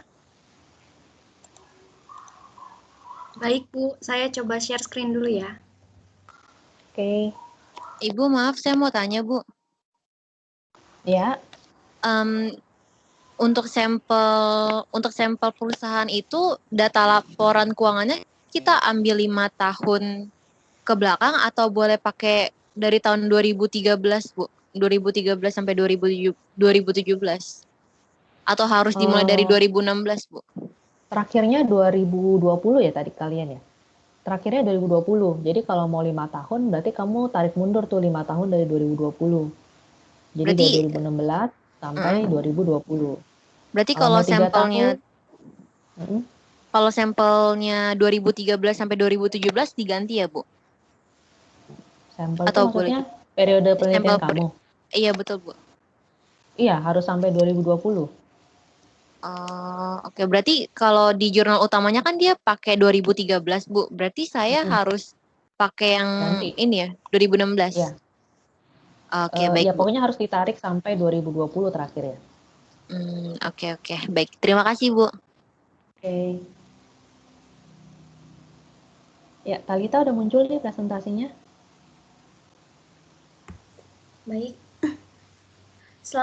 Selamat siang Bu Ita dan teman-teman semua. Perkenalkan, nama saya Talita Sadina Putranti dengan NIM 2018-5068 ingin mempresentasikan topik penelitian saya mengenai manajemen laba dengan judul Pengaruh Faktor Internal dan Eksternal Perusahaan Terhadap Manajemen Laba. Yang pertama, saya akan menjelaskan mengenai latar belakang penelitian. Kita tahu bahwa saat ini perkembangan ekonomi di Indonesia sudah sangat berkembang pesat. Hal ini terlihat dari perusahaan-perusahaan di Indonesia yang sudah meningkatkan kualitas dan kinerjanya melalui manajemen laba sehingga dapat dinilai baik oleh masyarakat. Di mana perkembangan yang dialami setiap perusahaan akan terlihat dalam laporan keuangannya. Laporan keuangan merupakan sumber informasi mengenai kondisi perusahaan yang berguna bagi pihak eksternal untuk pengambilan keputusan. Selain itu, laporan keuangan juga merupakan hasil kerja dan pertanggungjawaban manajemen perusahaan terhadap berbagai sumber daya yang dimiliki oleh perusahaan. Dalam laporan keuangan, laba merupakan salah satu bagian penting karena laba merupakan hal yang mendasar dari sebuah laporan keuangan dan juga memiliki banyak kegunaan dalam berbagai aspek. Laba umumnya digunakan sebagai dasar penentu kebijakan perusahaan, pengambilan keputusan, dan faktor pendukung dari peramalan untuk masa depan perusahaan. Selain itu, laba juga sebagai tolak ukur yang paling spesifik untuk mengukur kinerja manajemen dan perusahaan. Maka dari itu, banyaknya perusahaan yang melakukan manajemen laba, di mana tindakan ini dapat dilakukan dengan cara menaikkan atau menurunkan yang berguna untuk menunjukkan bahwa kinerja manajemen terlihat baik-baik saja. Selanjutnya, isu penelitian. Isu penelitian yang saya dapatkan ada sebuah kasus yang terjadi pada tahun 2015. Kasus ini menimpa salah satu perusahaan tambang di Indonesia yaitu PT Timah Tbk. PT Timah Tbk melakukan pemalsuan laporan keuangan pada semester 1 tahun 2015 lalu. Pada laporan keuangan perusahaan dinyatakan bahwa perusahaan telah melakukan efisiensi dan strategi yang tepat dan menghasilkan kinerja yang baik. Tapi kenyataan yang terjadi adalah PT Timah Tbk mengalami kerugian sebesar 59 miliar rupiah. Pemalsuan laporan keuangan ini dilakukan karena PT Timah Tbk ingin menutupi kinerja perusahaannya yang terus-menerus mengalami penurunan. Hal ini juga terlihat dari kondisi keuangan PT Timah Tbk yang kurang baik selama 3 tahun terakhir. Kinerja yang kurang sehat dapat dilihat dari meningkatnya hutang perusahaan, di mana pada tahun 2013 hutang perusahaan sebesar 263 miliar rupiah, lalu di tahun 2015 hutang perusahaan meningkat menjadi 2,3 triliun rupiah. Selanjutnya, ada beberapa masalah penelitian yang akan dibahas pada penelitian ini. Yang pertama yaitu apakah pertumbuhan berpengaruh terhadap manajemen laba, kedua apakah leverage berpengaruh terhadap manajemen laba, ketiga apakah fixed turnover aset berpengaruh terhadap manajemen laba, keempat apakah profitabilitas berpengaruh terhadap manajemen laba, kelima apakah umur perusahaan berpengaruh terhadap manajemen laba, keenam apakah ukuran perusahaan berpengaruh terhadap manajemen laba, ketujuh apakah kualitas audit berpengaruh terhadap manajemen laba, kedelapan apakah independensi auditor berpengaruh terhadap manajemen laba, dan yang terakhir, apakah ukuran dewan berpengaruh terhadap manajemen laba. Selanjutnya, Oke, Talita, boleh langsung ke pengembangan penelitian ya? Oke, Bu. Nah, pengembangan penelitian di sini ada perbedaan antara penelitian terdahulu dengan penelitian yang saya lakukan sekarang. Penelitian terdahulu saya ambil dari jurnal Alexander dan Henke pada tahun 2017. Perbedaannya yaitu di jurnal utama menggunakan periode penelitian dari tahun 2013 sampai 2015. Sedangkan saya menggunakan periode penelitian dari tahun 2018 sampai 2020. Yang kedua, menggunakan objek penelitian berupa perusahaan non-keuangan yang terdaftar dalam Bursa Efek Indonesia, sedangkan saya menggunakan objek penelitian berupa perusahaan manufaktur yang terdaftar dalam Bursa Efek Indonesia.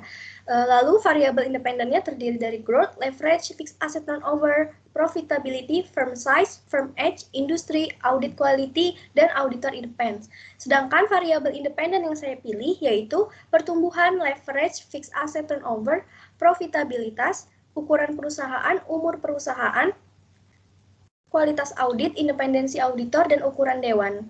Di sini saya tidak menggunakan variabel independen industri karena alasan saya yaitu objek penelitian yang saya gunakan itu berbeda dengan objek penelitian pada jurnal utama.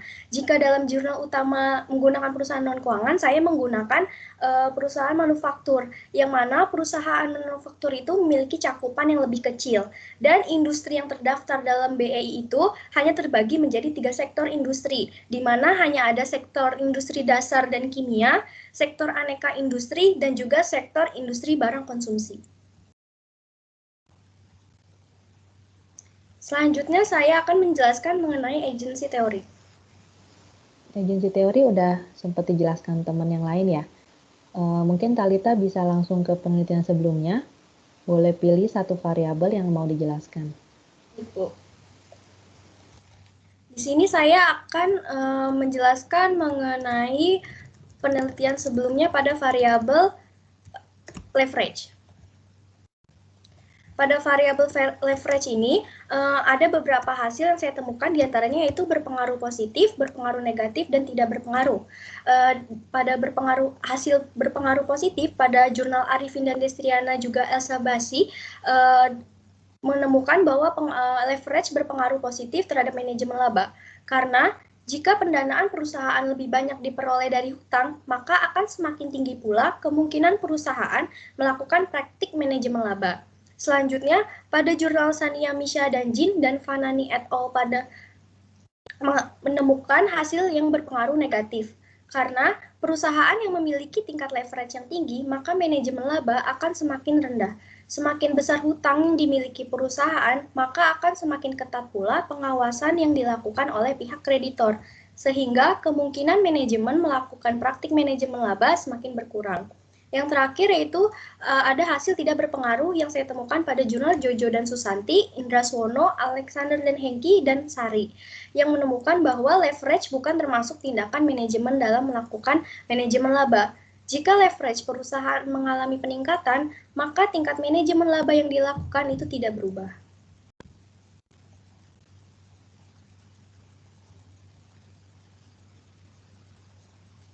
Selanjutnya bisa dilihat di slide bahwa ini adalah model penelitian yang akan digunakan, yaitu untuk variabel dependent, untuk mengetahui pengaruh dari variabel dependent. Dari model penelitian sebelumnya dapat disimpulkan bahwa hipotesis penelitiannya yaitu HA1 pertumbuhan berpengaruh terhadap manajemen laba, HA2 leverage berpengaruh terhadap manajemen laba, HA3 fixed asset turnover berpengaruh terhadap manajemen laba, HA4 profitabilitas berpengaruh terhadap manajemen laba, HA5 ukuran perusahaan berpengaruh terhadap manajemen laba, HA6 umur perusahaan berpengaruh terhadap manajemen laba, HA7 kualitas audit berpengaruh terhadap manajemen laba, HA8 independensi auditor berpengaruh terhadap manajemen laba, dan terakhir HA9 ukuran dewan berpengaruh terhadap manajemen laba.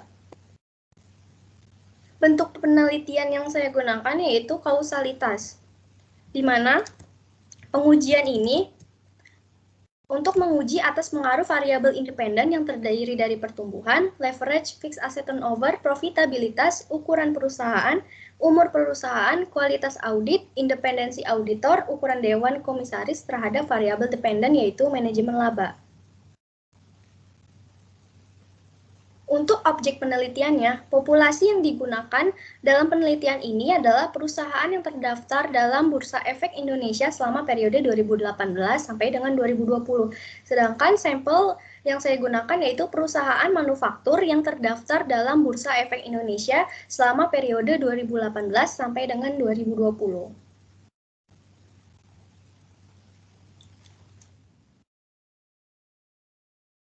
Metode sampling yang digunakan dalam penelitian ini yaitu purposive sampling method, di mana sampel yang digunakan sudah diklasifikasikan dengan beberapa kriteria tertentu.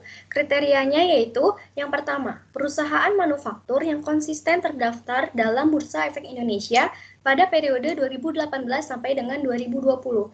Kedua, perusahaan manufaktur yang menghasilkan laba pada periode 2018 sampai dengan 2020. Ketiga, perusahaan manufaktur yang memiliki tahun buku yang berakhir pada 31 Desember pada periode 2018 sampai dengan 2020. Dan yang terakhir, perusahaan manufaktur yang menggunakan mata uang rupiah dalam laporan keuangan pada periode 2018 sampai dengan 2020.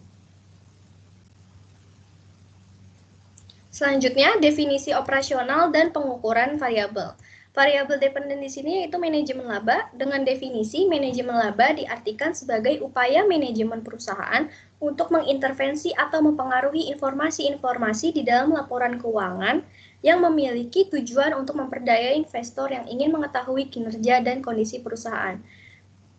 Untuk pengukurannya sendiri, saya menggunakan Modified Jones Model berdasarkan dari jurnal utama dan juga jurnal acuan yang saya pakai dengan rumus. Ada yang pertama yaitu accrual totals atau total accrual, itu sama dengan laba bersih perusahaan pada periode T dikurang dengan arus kas perusahaan yang berasal dari kegiatan operasi pada periode T. Kedua yaitu ada rumus non-discretionary accruals di mana NDA sama dengan alpha 1 dibagi 1 per AT-1 ditambah alpha 2 dibagi delta ref dikurang delta receivable per AT-1 ditambah alpha 3 dikali delta PPE dibagi AT-1 tambah error. Lalu selanjutnya yaitu ada discretionary accruals di mana rumusnya yaitu total dari accrual dikurang dengan non-discretionary accruals. Selanjutnya pada variabel independen ada pertumbuhan, pengukurannya yaitu penjualan tahun ini dikurang penjualan tahun lalu dibagi dengan penjualan tahun lalu dengan skalanya rasio. Lalu yang kedua ada leverage, leverage dihitung dengan debt dibagi total aset dengan skalanya rasio. Yang ketiga ada fixed asset turnover dengan rumus FAT sama dengan sales dibagi fixed asset dengan skalanya rasio. Selanjutnya ada profitabilitas dengan rumus ROA sama dengan net profit dibagi total aset dengan skalanya rasio. Lalu ada ukuran perusahaan di mana mengukurnya dengan logaritma natural dari total aset dengan skala ordinal. Lalu umur perusahaan dihitung pada tahun berapa perusahaan tersebut berdiri dengan skala ordinal. Lalu selanjutnya ada kualitas audit menggunakan variabel dummy di mana terdiri dari nilai 0 untuk audit yang dilakukan oleh kantor akuntan publik non Big Four dan nilai 1 untuk audit yang dilakukan oleh kantor akuntan publik Big Four dengan skala nominal. Selanjutnya ada independensi auditor, mengukurnya dengan melihat apakah perusahaan diaudit oleh auditor yang berbeda dalam waktu 3 tahun. Menggunakan variabel dummy di mana terdiri dari nilai 0 ketika diaudit oleh auditor yang sama selama lebih dari 3 tahun dan nilai 1 ketika diaudit oleh auditor yang sama kurang dari 3 tahun dengan skala nominal. Yang terakhir yaitu ada ukuran dewan. Pengukurannya yaitu jumlah direktur yang sedang menjabat sebagai dewan komisaris dengan skala nominal. Uji statistik di sini terdiri dari yang pertama ada statistik deskriptif, lalu ada pengujian kualitas data yang terdiri dari uji normalitas residual dan uji outlier, lalu selanjutnya ada uji asumsi klasik yang terdiri dari uji heteroskedasitisitas, uji multikolinearitas, dan juga uji autokorelasi. Lalu ini ada uji hipotesis, bisa dilihat EM sama dengan alfa ditambah beta 1 GR ditambah beta 2 LEF ditambah beta 3 FAT ditambah beta 4 ROA ditambah beta 5 FS ditambah beta 6 FA ditambah beta 7 AQ tambah beta 8 AI dan tambah beta 9 BS tambah error. Lalu uji statistik yang digunakan selanjutnya ada uji koefisien korelasi atau R, uji koefisien determinasi, uji signifikansi keseluruhan atau uji F, dan terakhir uji signifikan parameter individual atau uji T. Sekian presentasi dari saya, kurang lebihnya mohon maaf. Terima kasih. Oke, terima kasih untuk Thalita. Kita bisa berikan aplaus ya. Oke, nah ada yang mau bertanya? Tadi ada beberapa juga pengukuran yang Thalita pakai, sempat ini juga ya, ada yang sama dengan teman-teman yang sebelumnya presentasi, ada juga yang berbeda. Yep. Nah, nanti bisa dicek ya, kalau misalnya ada yang mau bertanya, teman-teman yang lain mungkin kebetulan sama nih manajemen laba, mau bertanya silakan, mau kasih masukan juga silakan. 2 orang penanya dulu mungkin ada, silakan angkat tangan.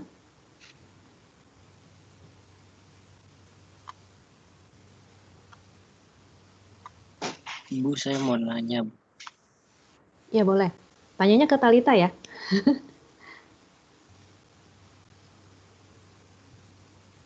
Oke,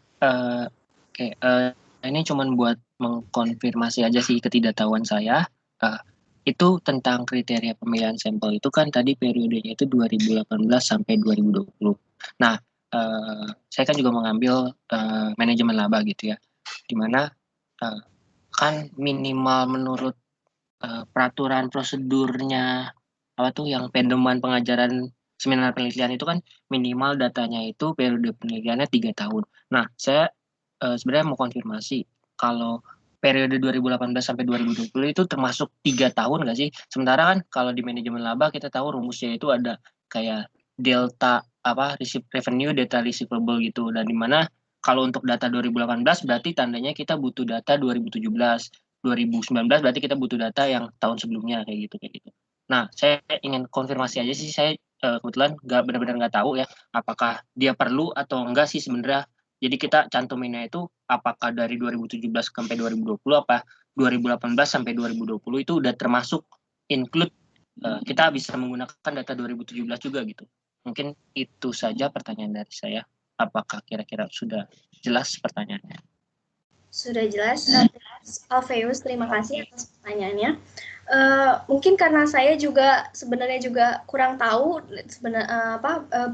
hitungannya seperti apa, tapi karena minimal dari pedoman itu kan 3 tahun dan harus ditarik dari tahun 2020.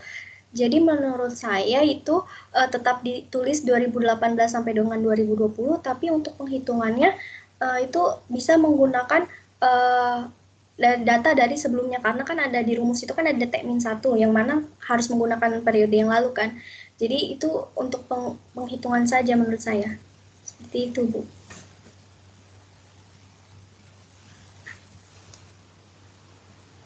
Oke, Alfeus, sudah terjawab? Oke, jadinya diperbolehkan kayak gitu ya, Bu? Ya, diperbolehkan kayak gitu. Oke, mungkin itu saja sih konfirmasi dari saya. Terima kasih. Oke, saya bantu jawab ya. Jadi kan kalian memang ketentuannya periode penelitiannya itu minimal 3 tahun. Nah, contoh nih tadi kalau yang punya Talita dari 2018 sampai 2020 nih penelitiannya. Tapi ada beberapa variabel yang butuh data T-1. Misalnya pengukuran IM tadi ya, ada pakai data aset T-1 atau aset tahun lalunya. Nah, berarti butuh juga dong data laporan keuangan dimulai dari 2017 berarti. 17, 18, 19, 20. Nah, kalau memang kalian mau set dari awal, saya mau ambil datanya nih. Karena saya udah tahu ya, saya ngukurnya apa aja, saya butuh data T-1, periode penelitian saya itu 3 tahun. Berarti kamu boleh set tuh di kriteria pengambilan sampel. Mungkin Talita boleh balik ke slide yang pengambilan sampel. Nah, di situ boleh langsung dituliskan. Jadi saya mau laporan keuangan yang konsisten dari 2017 sampai 2020. Itu juga boleh. Jadi dari awal kamu udah set. Ya, paling nanti mungkin pasti ada aja yang bingung gitu kan loh. Nah, contohnya di sini. Kalau Talita kan ngesetnya dari 2018 sampai 2020 sesuai periode penelitiannya. Nah, tapi kalau misalnya Alfeus atau teman yang lain misalnya mau ganti, misalnya saya udah tahu nih, saya pakai ngukurnya tuh pakai data 2017. Nah, saya mau ganti atau saya setting di sini 2017 sampai 2020 itu juga boleh. Jadi kalau misalnya ada yang bertanya, loh katanya periodenya 2018, kok butuh datanya 2017? Nah, kamu bisa sampaikan, iya saya butuh data 2017 karena ada beberapa variabel yang saya pakai itu menggunakan data T-1.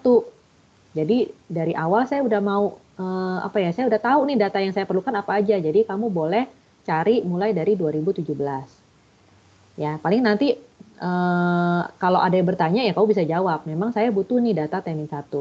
Tapi kalau misalnya kamu mau tulis seperti ini pun, seperti yang tadi Talita bilang, nanti pas perhitungannya baru kamu cari ya nggak apa-apa juga. Cuman memang akan lebih baik kalau dari awal kamu udah set di tahun 2017. gitu ya. Karena kan misalnya nih perusahaan itu baru berdiri tahun 2018. 2018 dia masuk kriteria nih, masuk nih lolos jadi sampel.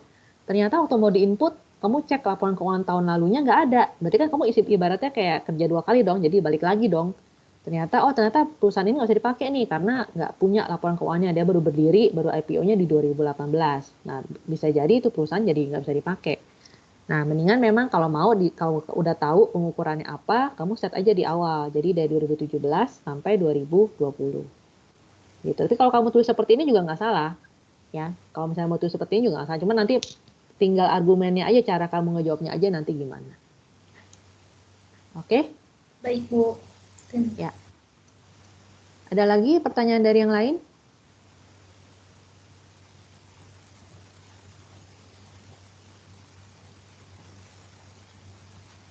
Oke, kalau dari saya, paling Talita minta tolong cek lagi untuk skala pengukuran ya. Iya, Bu. Skala pengukuran yang tadi Talita sampaikan ada beberapa yang masih kurang tepat. Nanti Talita tolong cek lagi definisinya seperti apa. Kan memang ada 4 skala pengukuran tuh ya. Ada interval, ordinal, rasio, nominal, dan itu apa ya, kita pakai untuk ada kriterianya gitu. Maksudnya ada karakteristiknya. Kapan kita pakai rasio, kapan kita pakai ordinal, nominal, dan seterusnya. Nah, Talita minta tolong cek lagi karena ada beberapa yang masih kurang tepat. Sama tolong tambahkan yang skala pengukuran untuk IM-nya. Tadi kayaknya belum kelihatan di slide. Ya, kalau independennya udah ada tuh, skalanya udah ada. Cuman yang IM kayaknya tadi belum kelihatan. Nanti boleh ditambahkan juga sekalian ya. Baik, Bu. Oke. Dari saya sih cukup itu aja, yang lainnya udah oke. Slide-nya juga udah jelas. Oke, semuanya udah masuk ya poin-poinnya. Thank you Talita untuk presentasinya. Terima kasih kembali, Bu. Oke. Ya, berikutnya presenter terakhir dari Kurniati ya. Silakan Kurniati. Ya Bu, sebentar. Izin share screen ya Bu. Oke.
Baik Bu, saya mulai ya Bu. Oke, silakan. Selamat siang Ibu Ita dan teman-teman. Pada kesempatan kali ini saya akan mempresentasikan proposal saya yang berjudul Faktor-faktor yang mempengaruhi manajemen laba pada perusahaan non keuangan yang disusun oleh saya sendiri Kurniati dengan NIM 2018-50615. Pada pembahasannya ada bab 1 mengenai pendahuluan, bab 2 kerangka teoritis dan pengembangan hipotesis, dan bab 3 mengenai metode penelitian.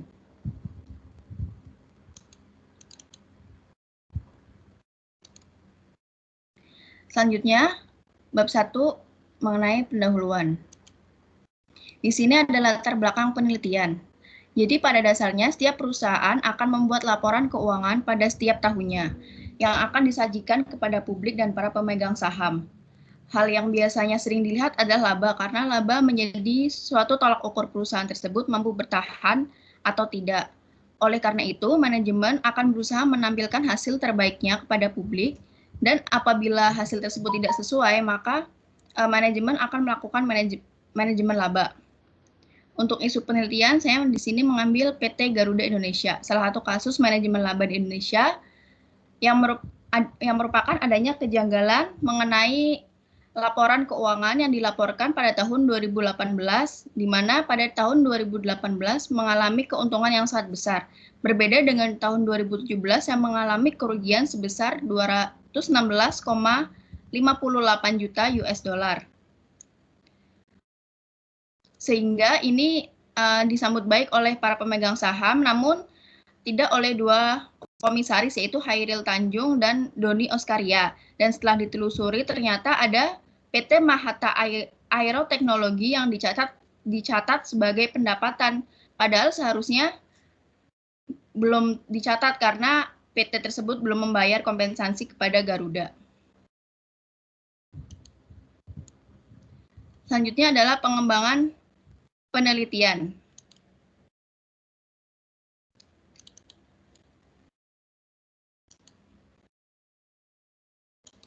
Pada pengembangan penelitian di sini, saya menambahkan variabel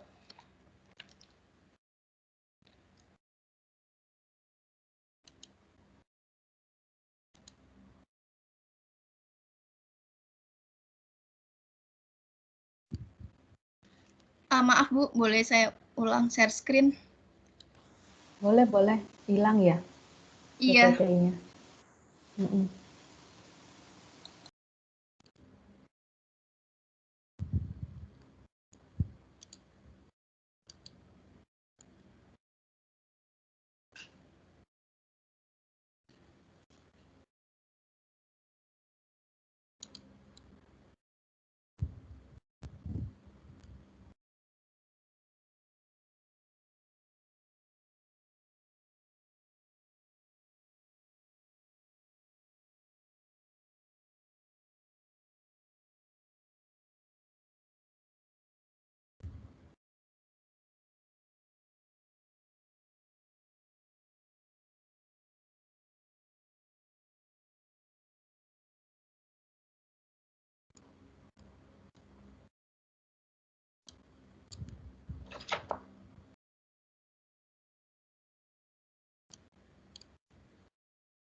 Apakah sudah terlihat, Bu? Sudah. Baik, saya lanjutkan, Bu. Mohon maaf ya, Bu. Untuk selanjutnya yaitu pengembangan penelitian. Di sini saya ada penambahan variabel independen, komisaris independen, dan kepemilikan institusional, serta kepemilikan manajerial yang mengacu pada penelitian Wimelda dan Chandra tahun 2018. Dan penambahan independen profitabilitas yang mengacu pada penelitian Alexander dan Henki 2017. Yang kedua, periode penelitian yang dilakukan oleh Basioni 2016 menggunakan periode tahun penelitian 2007 sampai 2011. Sedangkan penelitian ini menggunakan periode tahun 2018 sampai 2020. Dan yang ketiga, data yang digunakan dalam penelitian Basioni 2016 adalah data perusahaan yang terdaftar pada Egyptian Stock Exchange. Sedangkan pada penelitian saat ini menggunakan data perusahaan non-keuangan yang terdaftar di Bursa Efek Indonesia. Untuk masalah penelitian, yang pertama, apakah ukuran perusahaan berpengaruh terhadap manajemen laba? Yang kedua, apakah firm financial leverage berpengaruh terhadap manajemen laba? Yang ketiga, apakah ukuran perusahaan berpengaruh terhadap manajemen laba? Yang keempat, apakah kualitas audit berpengaruh terhadap manajemen laba? Yang kelima, apakah komisaris independen berpengaruh terhadap manajemen laba? Yang keenam, apakah kepemilikan institusional berpengaruh terhadap manajemen laba? Yang ketujuh, apakah kepemilikan manajerial berpengaruh terhadap manajemen laba? Dan yang kedelapan, apakah profitabilitas berpengaruh terhadap manajemen laba? Selanjutnya, tujuan penelitian. Kurniati, boleh skip langsung ke penelitian terdahulu. Dipilih aja salah satu variabel independen ya. Ya, Bu. Untuk penelitian terdahulu, saya ingin menjelaskan mengenai kualitas audit. Nah, Di sini yang berpengaruh positif yaitu dari Firnanti 2017 dan Anissa dan Hapsoro 2017. Karena alasannya suatu perusahaan yang diaudit oleh KAP Big Four akan dapat melakukan manajemen laba. Mengapa demikian? Karena pada dasarnya dituntut KAP adalah untuk memeriksa laporan keuangan, sehingga masyarakat akan hasil dari audit KAP Big Four. Namun, akan adanya ketergantungan antara keduanya sehingga menyebabkan suatu KAP itu takut kehilangan klien sehingga tidak optimal. Untuk yang berpengaruh negatif yaitu dari Swastika 2013, Amijaya dan Prastiwi 2013, dan Guna dan Herawati 2010. Yaitu hal ini terjadi karena KAP Big Four ini dipercaya dapat memberikan informasi yang sesuai dengan kenyataan, dengan keandalan dan ketelitian yang dimiliki dalam bidang akuntansi maupun audit, sehingga dengan menggunakan audit dari KAP Big Four dapat mengurangi tindakan manajemen laba yang diharapkan dapat mendeteksi tindakan tersebut. Yang tidak berpengaruh yaitu dari Yunita dan Palupi 2017, Fitria dan Kurnia 2015, Alexander dan Hengki 2017, dan Laili 2017. Ini tidak memiliki pengaruh karena dari KAP Big Four maupun KAP non-Big Four ini tidak dapat menekan manajemen laba. Alasannya karena tidak bisa mendapatkan informasi secara lengkap sama seperti yang diketahui oleh manajemen. Selanjutnya untuk model penelitian, ada ukuran perusahaan, firm financial leverage, umur perusahaan, kualitas audit, komisaris independen, kepemilikan institusional, kepemilikan manajerial, dan profitabilitas berpengaruh secara langsung terhadap manajemen laba. Untuk hipotesis penelitian, HA1 yaitu ukuran perusahaan berpengaruh terhadap manajemen laba. HA2, firm financial leverage berpengaruh terhadap manajemen laba. HA3, umur perusahaan berpengaruh terhadap manajemen laba. Untuk HA4, kualitas audit berpengaruh terhadap manajemen laba. HA5, komisaris independen berpengaruh terhadap manajemen laba. HA6, kepemilikan institusional berpengaruh terhadap manajemen laba. HA7, kepemilikan manajerial berpengaruh terhadap manajemen laba. Dan HA8, profitabilitas berpengaruh terhadap manajemen laba. Selanjutnya bab 3 yaitu metode penelitian. Bentuk dan objek penelitian. Bentuk penelitian di sini saya menggunakan pengujian kausalitas, yaitu pengujian yang menguji hubungan sebab akibat antara suatu variabel yang dapat menyebabkan variabel lain berubah.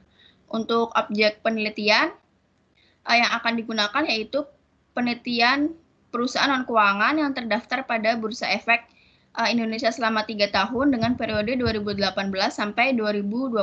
Di sini saya menggunakan purposive sampling, yaitu sampel yang diambil ini harus memenuhi kriteria yang telah ditentukan. Untuk kriteria dari pemilihan sampel di sini yaitu yang pertama, perusahaan non keuangan yang secara konsisten terdaftar di Bursa Efek Indonesia selama periode 2018 sampai dengan 2020. Yang kedua, perusahaan non-keuangan yang menerbitkan laporan keuangan tahunan dengan tahun buku yang berakhir pada 31 Desember selama periode 2018 sampai dengan 2020. Yang ketiga, perusahaan non-keuangan yang memperoleh laba secara konsisten selama periode 2018 sampai dengan 2020. Yang keempat, yaitu perusahaan non-keuangan yang menggunakan mata uang rupiah dalam laporan keuangan selama periode 2018 sampai dengan 2020. Yang kelima, perusahaan non-keuangan yang secara konsisten memiliki kepemilikan institusional selama periode 2018 sampai dengan 2020. Dan yang terakhir yaitu perusahaan non-keuangan yang konsisten memiliki kepemilikan manajerial selama periode 2018 sampai dengan 2020. Selanjutnya untuk definisi operasional pengukuran, yaitu manajemen laba. Yang pertama, manajemen laba merupakan tindakan yang dilakukan oleh seorang manajer dalam menyusun laporan keuangan manajemen dapat melakukan peningkatan atau penurunan laba perusahaan untuk pihak eksternal dalam jangka panjang. Di dalam rumus ini saya menggunakan modified Jones model sesuai dengan jurnal utama saya dan juga jurnal pendukung. Untuk keterangannya, TAC itu merupakan total akrual periode T, NIT merupakan laba bersih periode T, CFO adalah aliran kas dari aktivitas operasi periode T, NDA itu non-directionary akrual dari perusahaan J di periode T, AIT-1 yaitu total aset pada perusahaan J pada periode T, delta revenue T yaitu perubahan pendapatan pada perusahaan J dari periode T-1 ke periode T. Delta AR adalah pertumbuhan piutang pada perusahaan J dari periode T-1 ke periode T. Delta RETS adalah perubahan piutang dari perusahaan J dari periode T1 ke periode T, dan PPE adalah gross property, plant, dan equipment perusahaan J ke periode T. Selanjutnya adalah definisi operasional dan pengukuran. Untuk ukuran perusahaan, di sini besar-kecilnya perusahaan dapat kita ketahui dengan pengukuran menggunakan skala yang disebut dengan ukuran perusahaan. Rumusnya adalah natural log dari total aset. Ini mengacu pada Basioni 2016. Untuk firm financial leverage, leverage merupakan rasio yang dapat digunakan guna mengukur seberapa besar aset perusahaan yang didanai dengan utang. Ini juga mengacu pada Basioni 2016 dengan rumus leverage sama dengan total debt dibagi total aset. Untuk umur perusahaan ini menunjukkan bahwa sebuah perusahaan ini mampu bertahan dengan kondisi perekonomian dan membuktikan bahwa perusahaan tersebut mampu mempertahankan eksistensinya. Rumus ini mengacu pada Basioni 2016 dengan rumus log dari jumlah tahun dari perusahaan berdiri. Untuk kualitas audit ini menurut Arifin dan Destriana 2016 ini merupakan kemungkinan auditor dapat menemukan adanya penyimpangan atas laporan keuangan. Ini menggunakan variabel dummy yang mengacu pada Basioni 2016, di mana angka 1 untuk menandakan KAP Big Four dan angka 0 KAP non-Big Four. Selanjutnya, untuk komisaris independen, ini menurut Peraturan Bank Indonesia nomor 8/4/PBI/2016, mengetahui bahwa komisaris independen ini anggota dari Dewan Komisaris yang bertindak secara independen dan tidak memiliki hubungan kepada pihak manajemen perusahaan. Rumus ini mengacu pada Wimelda Chandra, yaitu PDKI sama dengan komisaris independen dibagi total komisaris. Untuk kepemilikan institusional ini merupakan kepemilikan saham perusahaan yang dimiliki oleh institusi lain. Rumusnya mengacu pada Wimelda Chandra dengan rumus KI sama dengan jumlah saham yang dimiliki oleh investor institusional dibagi jumlah saham beredar. Untuk kepemilikan manajerial yaitu saham perusahaan dengan kepemilikan atas nama manajemen. Ini mengacu pada Saftiani et al. 2017 dengan rumus jumlah saham yang dimiliki oleh manajemen dibagi jumlah saham beredar. Untuk profitabilitas merupakan salah satu rasio yang digunakan untuk menggambarkan kemampuan suatu perusahaan dalam mendapatkan keuntungan. Ini mengacu pada jurnal Alex dan Henke dengan rumus PROP sama dengan net income dibagi total aset. Selanjutnya, metode analisis data. Yang pertama ada statistik deskriptif. Statistik deskriptif ini merupakan gambaran dari laporan keuangan dengan nilai rata-rata, minimum, maksimum, range, nilai yang sering muncul atau modus yaitu standar deviasi, sum, variance, kurtosis, dan swagness. Namun seperti yang tadi Ibu bilang, yang akan digunakan nantinya yaitu minimal, maksimal, nilai tengah, dan standar deviasi saja. Selanjutnya yang kedua ada pengujian kualitas data. Di sini menggunakan pengujian normalitas data dan pengujian outlier. Yang ketiga pengujian asumsi klasik, uji multikolinearitas, uji heteroskedastisitas, dan uji autokorelasi. Untuk pengujian hipotesisnya ada DACC sama dengan alpha ditambah beta 1 F size ditambah beta 2 left ditambah beta 3 FAG ditambah beta 4 Aukul ditambah beta 5 PDKI ditambah beta 6 KI dan beta 7 KM ditambah beta 8 prop dan error. Untuk metode analisis datanya ada analisis kolerasi, pengujian model fit atau uji F, analisis koefisien determinasi dengan menggunakan adjusted R-square, dan pengujian pengaruh atau uji T. Sekian presentasi dari saya, terima kasih. Oke, thank you Kurniati. Oke, ada yang mau bertanya? 2 orang?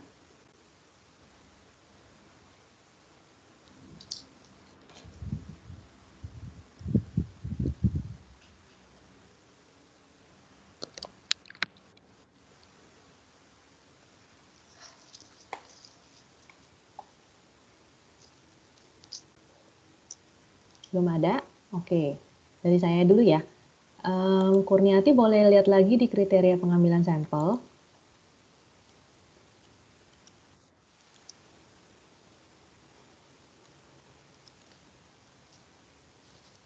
Oke, nah saya lupa deh. Sebenarnya saya kayak pernah ngomong deh di kelas. Untuk kriteria itu biasanya kita mulai dari yang umum baru ke yang khusus. Nah, untuk kriteria yang pertama dan kedua ini kan kriteria umumnya. Nah, yang kriteria ketiga ini yang cukup khusus nih yang memperoleh laba konsisten. Nanti mungkin boleh ditukar ya Kurniati ya, ditukar sama yang rupiah. Jadi karena biasa sih yang disebut apa ya, nggak tahu deh teman-teman mungkin nyebutnya kriteria wajib kali.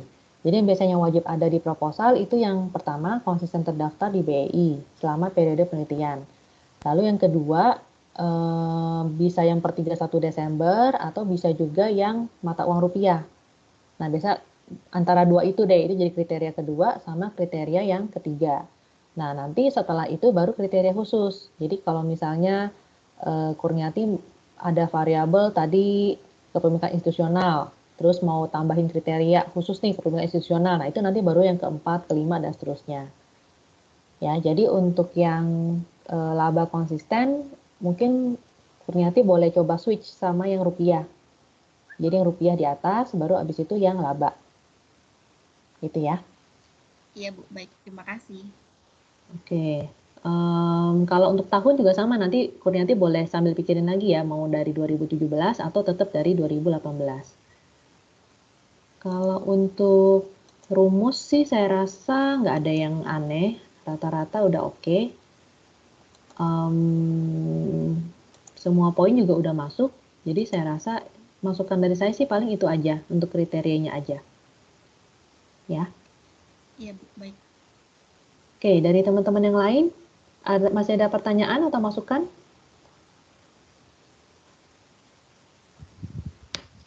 Oke, kalau nggak ada kita bisa kasih applause untuk Kurniati. Thank you ya Kurniati presentasinya. Iya Bu, sama-sama. Oke.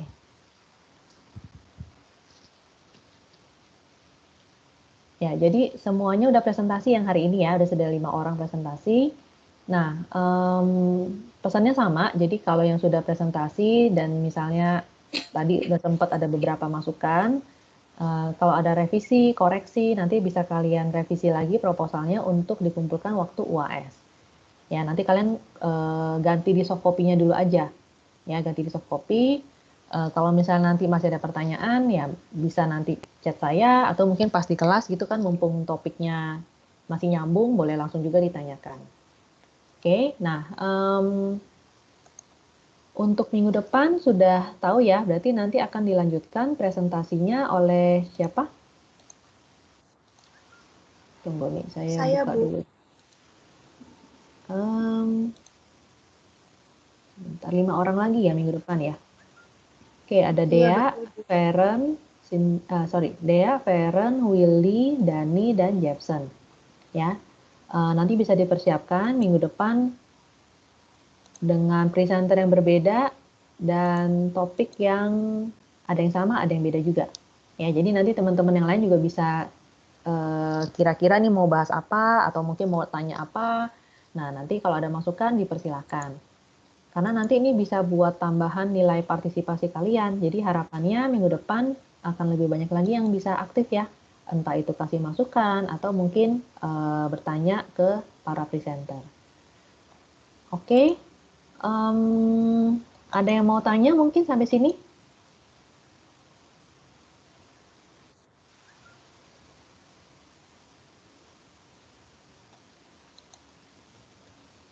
Nggak ada? Oke, kalau nggak ada, berarti kita akan ketemu lagi minggu depan dengan sesi yang kurang lebih sama.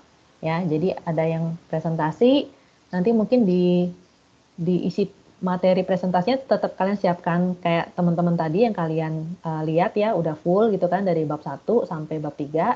Cuma mungkin nanti materi presentasinya mungkin akan saya cut beberapa ya. Jadi kalau misalnya kayak yang sama tadi teorinya ada yang sama atau mungkin pertanyaannya misalnya atau teorinya mungkin ada yang sama, nah itu mungkin bisa saya skip. Jadi nanti biar waktunya cukup sampai sesi kita selesai dan masih ada waktu untuk kalian nanti tanya jawab. Nah, ini karena mungkin yang tanya jawab nggak terlalu banyak, jadi kita masih ada spare waktu. Tapi kalau minggu depan mungkin di kelas ini bisa lebih aktif, mungkin kita bisa maksimalkan nanti sampai jam 1 kita selesai. Begitu ya teman-teman. Oke, kalau nggak ada pertanyaan lagi, saya akan akhiri sesi kelas hari ini. Kita ketemu lagi minggu depan ya. Selamat siang semuanya.